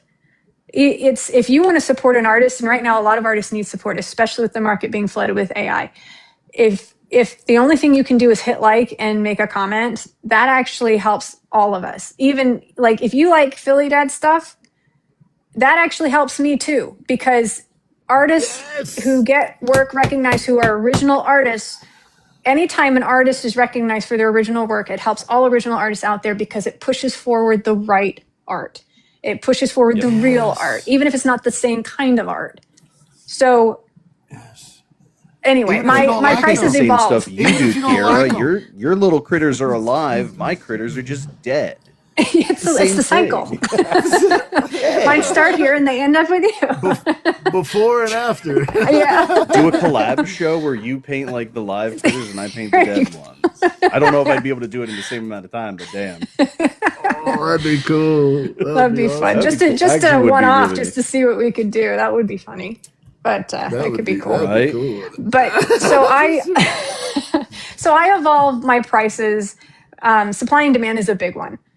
If I've got a ton of people on so for a while I did do pet portraits because I did stick my toe in there. I do animals. I've done that. And I did it for a little while. And then I realized that as much as I love doing pet portraits, I only like doing them sometimes. And so I almost had triple digits in the waiting. I had so many inquiries, actual waiting, who were willing to put down a deposit. I had like 25 people, and it's just too many. And so at that point, I realized not to mess anybody over, but if they're that valuable to people, I needed to increase the value that I was being paid for them and limit them both, which also increases the value, by the way. If you're only going to do a few, then that's even more valuable to those people. Excuse me. So it's sort of a combination. So keep track of the market, keep track of your demand, and keep track of your costs. So, sorry. Yes. No, that's all great, yeah. And I think another thing is also with like demand and cost and all, like you also got to look at like what you do yourself. Like I was saying, milestone versus XP. Does that look like, hey, I sold, X number of paintings this last year? That leads back to demand. Yes, actually, now that I'm saying it out loud, I'm like, oh yeah, no, that's exactly what demand is. Duh. Then yeah, maybe in the next year, it's time to increase your prices. And if your demand now, and this is the flip side, if your demand slips or stays the same, that is not an indication that you go lower. You never go lower. All right. You never drop your rate. Your rate will never go down. It will either always remain the same year to year or it will increase. All right. Never decrease your market rate just because you didn't do as good this year compared to the previous year. All right. That is a big thing. Please never do that to yourself. You are worth the price that you are. And it might just take some time from that first year you change your market rate to get back in the groove with things, with old collectors, with new collectors. Like, that's okay. Right on. Yeah. Solid advice from the PhillyArtDad. I think y'all should listen to him. Thank you. And you were talking about in our meeting last night, the one guy who was like, oh yeah, I sold a piece of artwork for I normally sell pieces of artwork for like $3,000. And you had this guy said, oh, I sold this one piece for $10,000. That means all of my artwork is now worth that market rate. And like that person, like from what you told me, they sound very old school and they live in a different art world than anyone else does. They don't live in reality. just because you had one good sale, you know, you could sell a piece for an exorbitant amount of money, but if that's the only piece of artwork you sold at that rate, it does not That's mean not your anything rate. else is gonna. Right. Yeah, it's not your Right. rate. Now, if you sell 3, 4, 5, 10 pieces at that rate, yeah, then do that, please. Yes. But just Well, because it happened one time does not mean it's ever going to happen again. yes, and I think y'all hit on the solution to that problem already, though, which is your due diligence. You have to, you know, egos are involved as well, right? And y'all pointed out these two things earlier. On one hand, you've got the self-deprecating artists who never believe in themselves, who underprice everything and never give themselves any credit, and then you got the other asshole that has done one or two things and they think that now they have made it and they are God's gift to the art world and everything they do is golden and shit. And it just like it doesn't even the artists that kind of get to do what they want, those are established artists. They've been doing it for a long time. They've already made a name for themselves, and the reason they can charge $3 million and then shred it or whatever it was is because they have a name, because they have built that. Banksy, New artists, that was Banksy that did that. And the value went up because it got shredded. Yes, and that was insane. The average artist on the scene isn't going to be able to pull that off. That's just that is a unique situation. And guess what? You're not Banksy, also, guys. And you made a good point too, I believe, and antique store folks would say the same thing, which is you don't want to get in this game of overvaluing yourself and then lowering the value until you find the right thing. You really want to climb the ladder on that deal, right? You don't want to miss rungs on the ladder kind of thing.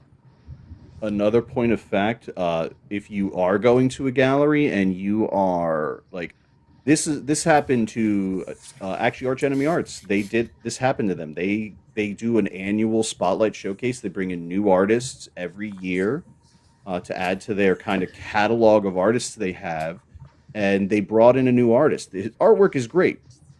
They noticed that when they were going through the process, the value of this one piece was a certain price.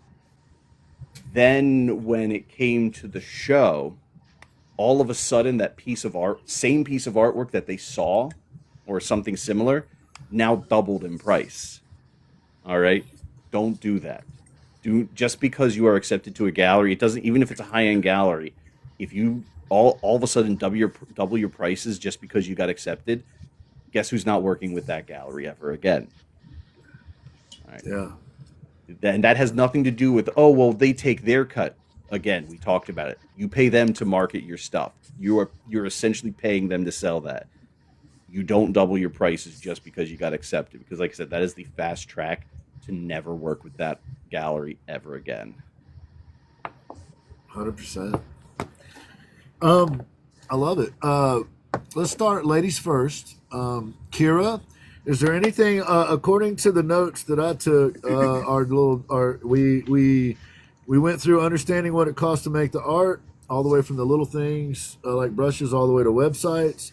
Understand your value, which has to do with researching comparables, and then we had a discussion around shipping in there, hourly versus size, and then when to reevaluate your art. Is there anything in this discussion that you feel like we didn't get to that we want to make sure we throw out there for the folks? No, I think that's a good starting thing. I know that we talked about doing a separate show to talk about commissions and things like that. So I think that's a whole different beast. Yeah, that's a different conversation. It should also be stated that when we're talking about pricing art, this is pricing artwork, like a painting, a sculpture. When we're talking about like commissions are a different thing. We mentioned branding as a different show. Like brand packages are a completely different monster than selling just a painting or a print or anything like that. That's a whole different system of thinking and logic when it comes to that. Actually, I do want to add something. One of the things that artists struggle with is accessibility with their prices of their art.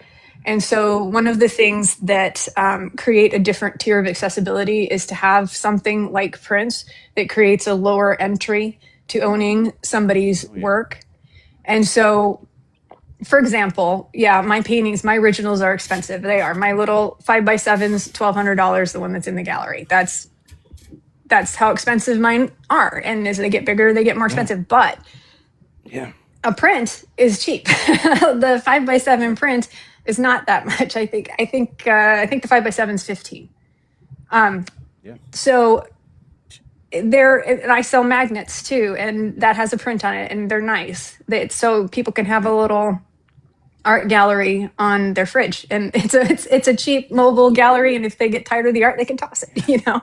But otherwise, it's there, and those are $8. So, you know, and so that creates an accessibility point for people to own your work. And it's not the original, but that's okay. And there's also, just for artists in general, you should understand that prints are always going to make you, as long as you sell them, more money on a profit margin than an original, because of all the time and the effort and the materials and everything that's gone into the originals. The prints and merchandise are where you can make up some of the margin that you lost. Like, a lot of people will put in their hours. You know, I put 80 hours in on this painting. I'm making 75 cents an hour for this painting. Okay, but all the prints that you sold on it. I have a painting. It's no longer my best-selling print, but once upon a time, well, okay, that's currently my best-selling print. So, and that painting, I don't remember what it sold for. That one was acrylic. It was an 8x10 or 9x12, and I think it sold for like $1,000 many years ago. But I have sold probably over $3,000 in prints of it, and you know, actually probably more than that. So there's a much higher amount of profit that you make back from the prints that help fund your studio, fund the other projects, but also allow people to access your art, keep it around you, and follow you and support you in other ways without having to, you know, this huge price in money shell outs that they have to do. You know, all I have is originals and they're all $1,000. People can't support that, but $8 they can, and they get something really cool. So, and like to jump off of that, like having multiple tiers of pricing, like you can also have multiple sizes of a print too. That's another huge thing. Having like, hey, 3 sizes. Also, I framed the print. Also, I hand embellished this one, so this one costs maybe $100. But I always feel like when you're doing the merchandising, you should also consider like, hey, when you, especially for art markets, I should have something that any kid who has like $5 or $10 in their pocket will see something on my table and they can walk out with it. Yeah, like All stickers. Right. You want to make sure, are like, big popular. Stickers are great, yeah. So, but like, you want to make sure you have something for everyone. Like, don't think about just like the adult collectors. Think about the kids who are coming along with the adults to these shows. They might see like, oh man, look at this cute, what is it, Mouse Wizard sticker. I want that. Here's the crumpled up few dollars they have, and boom, you've just made a sale. Yep. So that's it's just as important. Yeah, it's pricing accessibility that helps people support you. And then, like I said, even if they can't afford anything, you know, just that like helps too. And you need to be appreciative of all of it, because you wouldn't be able to do, we make our livings doing this. And we wouldn't be able to do that without not only the people who buy the work, but the people who don't, but still support us. That's literally, I wouldn't be here except for that. I mean, they support my livelihood as much as the people who are able to buy the originals and prints and everything. So, yeah, this is absolutely, in my opinion, y'all, this is absolutely critical, and it's a mark missed by a lot of artists. I've spent a lot of time. If you can imagine, a dining room table or a guitar are not inexpensive items. And that's a big gap between a few $1,000 guitar and nothing. So in that is where herb strippers and charcuterie boards and T-shirts and stickers and hats and all of that comes in, is exactly to make things available for folks on all of the different spectrums. And the other experience that I've had is, if people are into what you do, sometimes they will buy the smaller items just to basically support you as an artist or as a maker. It isn't necessarily that they loved my style of charcuterie board.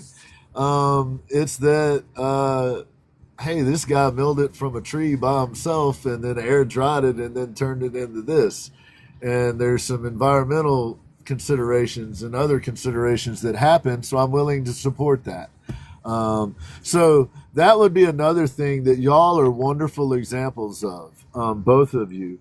You both found what you do, and then you have all of the different layers of what that is.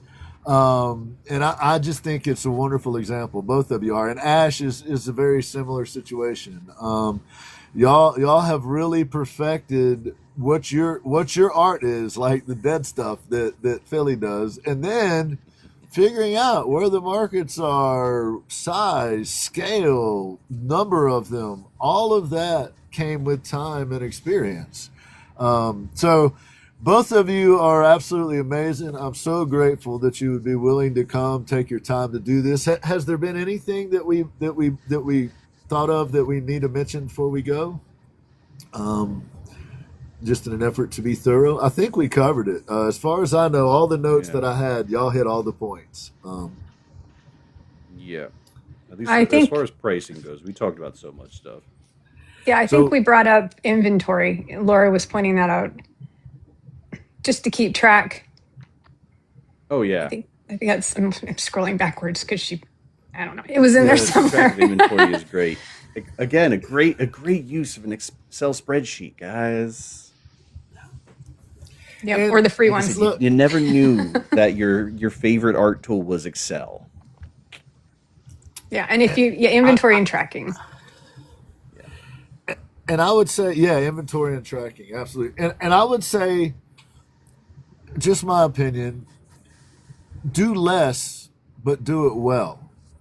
A lot of artists, it's almost like they're trying to do too much. Logos, for example, and I'm about to end, and I won't go off the deep end or anything here, Philly, don't worry. But we were talking about this in the meeting, like something as simple as logos.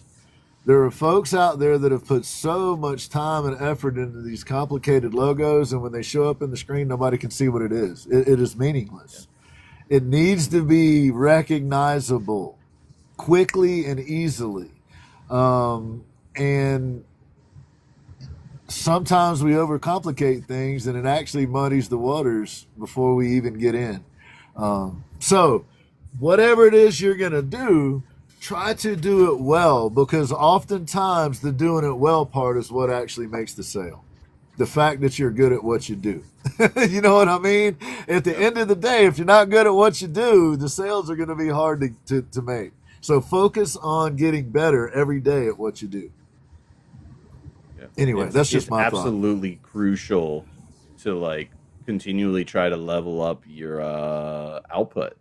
I'm in the process of really nailing down some honestly skills I probably have I had but kind of forgot, and just trying to level up where I am currently right now physically, with my painting style, and doing a bunch of things here to just make it better so I can then eventually increase my rates. But it's more so, I'm not trying to level up to just increase my rates. I'm doing it because someone mentioned it earlier. It's I don't do this for the money. I do it for the love of the game. Egg. That was Egg, your buddy Egg. Yeah. Yes. Yeah. This is a very accomplished artist, really, really good at what he does. And he's sitting here telling you that here's several areas where he's working on up in his game. Even stuff that he's maybe perfected before he revisit to make sure he's got it dialed in. So you have to remember that art is growth. I mean, art is growth. Yes. If you're creating, there is no finish line. You're never going to be there. You're never going to be, that's it. I've achieved the top of everything. It's someday you'll look back in your career and you'll say that was my best piece. Yeah. But you're never going to hit, I do everything perfect now. Art is growth. And you wouldn't want to be perfect at everything. If there wasn't any more challenge in it, that's a big element of what we do. It's the challenge. It's how much like the collector sending me all these pictures of things that are throughout the years and my growth and changing mediums and all this stuff. that's part of what you're doing. And that's part of what collectors are doing too, is that they're growing with you and they're watching you evolve. By the So way, we it's, should absolutely normalize having collectors send us pictures of, yeah, it's the cool. children in Yeah, the wild. that's awesome, man. I love it. Like That I is need so I need great. more of that in my life. I want to see people have my stuff hung up in their house and just send me pictures of it randomly, like through Yes. email or DM. Like I love that. That's so Yeah. motivating. Yeah, it That's was good cool. stuff. It was cool. I was like, thank you. You made me feel good. Yeah. Y'all, I think these two have brought a wonderful show to the table. We will get it loaded over on the other ones. I would highly encourage, I know we had some folks from PhillyArtDad in here. We appreciate y'all coming through. I would highly encourage anybody that was interested in, tonight we did a panel discussion. Most of the time we do interviews. Anybody that was interested in being interviewed on the show, go to the Ginn Project official at that Mail G place. And send us it's a really simple form. Just let us know you're interested. There's a list. We'll get you on the list. I just wanted to thank those folks that came out and supported PhillyArtDad. Thanks to the folks that came out and supported Kyra. I see you both out there. And I would like to reiterate, here's two fantastically accomplished artists that really don't have to come here and spend their time with us, but they choose to do so because they're good human beings. And they are willing to share all of this lifelong experience that they've learned. And I personally think it is invaluable. Like I wish I could put some sort of banner on here that says, hey guys, really, if y'all would listen to this, this will help you. If you're an artist, the advice these two have and the information they shared will be helpful to you. So we are going to have some more panels in the future. We'll get PhillyArtDad back on us. Kyra's contractually obligated. She's got to do so many Ginn Project shows a year. She doesn't really have a choice. So What are you talking about? It's not the Art Dad Project, as it says. Yes. It's the Art Dad Project now, man. Apparently, I saw someone post that there. I'm like, ah. Yeah, I did. That was awesome. The Art Dad Project. Do a takeover. I just wanted to thank you both. It is so kind of you to spend your time and expertise here sharing with the folks in the community. I really appreciate it. So I hope everybody would go. And if you're watching this later on a broadcast later, go check out these two. Go check out their work. They're on all the social media platforms. You can find him at PhillyArtDad. You can find her at KyraWilsonArt. And that would be another piece of advice they would probably give you, is make sure you're using the same name on all of your platforms. Please use the same name on all of the platforms. You're confusing your customers if you don't.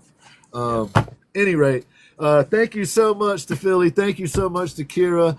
We are not going to do we're obviously not going to have the Ashman's bit at the end of the show here. Ash is with his mom right now. For those that don't know, he has to take care of his mom on occasion, and that's what was happening tonight. So if you would, run by Ashman's spot, put a like on some of his work, send him a kind word, let him know we love him, because we do. He'll be back next week. He has a show on Wednesday. Please check him and Eve's Artistry out on Wednesday night. They will be doing their podcast. That's 3:00 Arizona time in the afternoon, which is 6:00 Eastern time. That's Ashman's Basic Podcast, where you can catch him and Eve. And one final note, full disclosure. I also have some stuff available. Rach has come out with some stickers and such that we have. Of course, I also have shirts and hats and all of that stuff.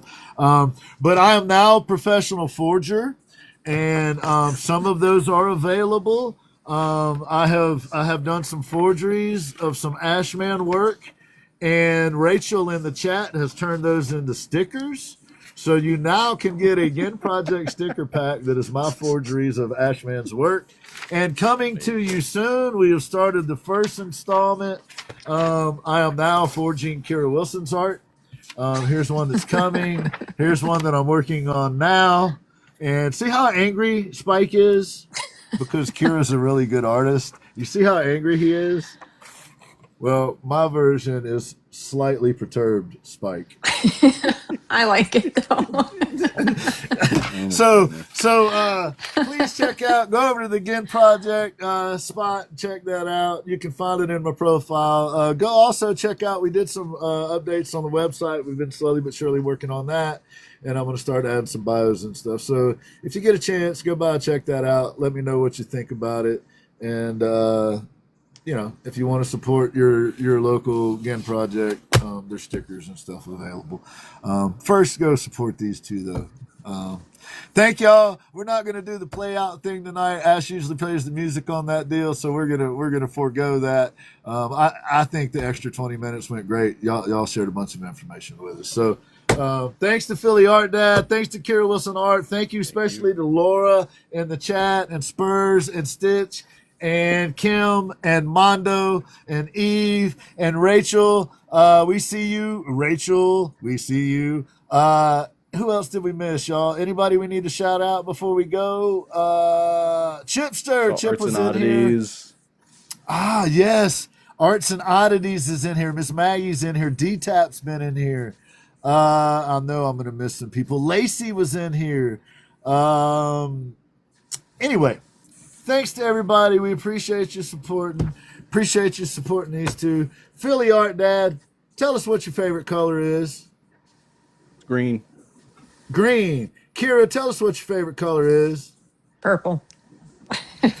My two favorite colors. Y'all, if you would, pretty please drop some green hearts and some purple hearts in the chat to thank our folks here.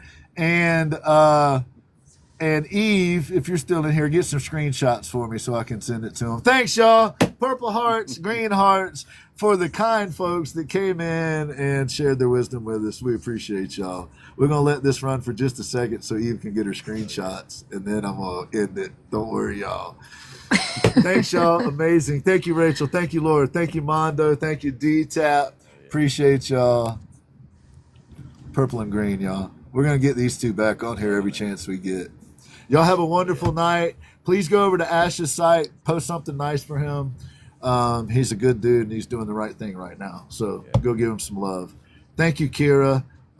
As bad as I am, you make me look good. Thank you. PhillyArtDad, brother, thank you so much for being so kind to do this, man. Appreciate you. And thank you to the family, too, for sharing you with us. Good night, everybody. Thank you. Philly, you got anything you want to close with? Stay weird, art kid. Stay weird, art kid. Kyra, anything you want to close with? Keep arting. Keep arting. Stay weird, art kid. And Ashman says, create ugly art, y'all. Have a wonderful night. There you go. We love you.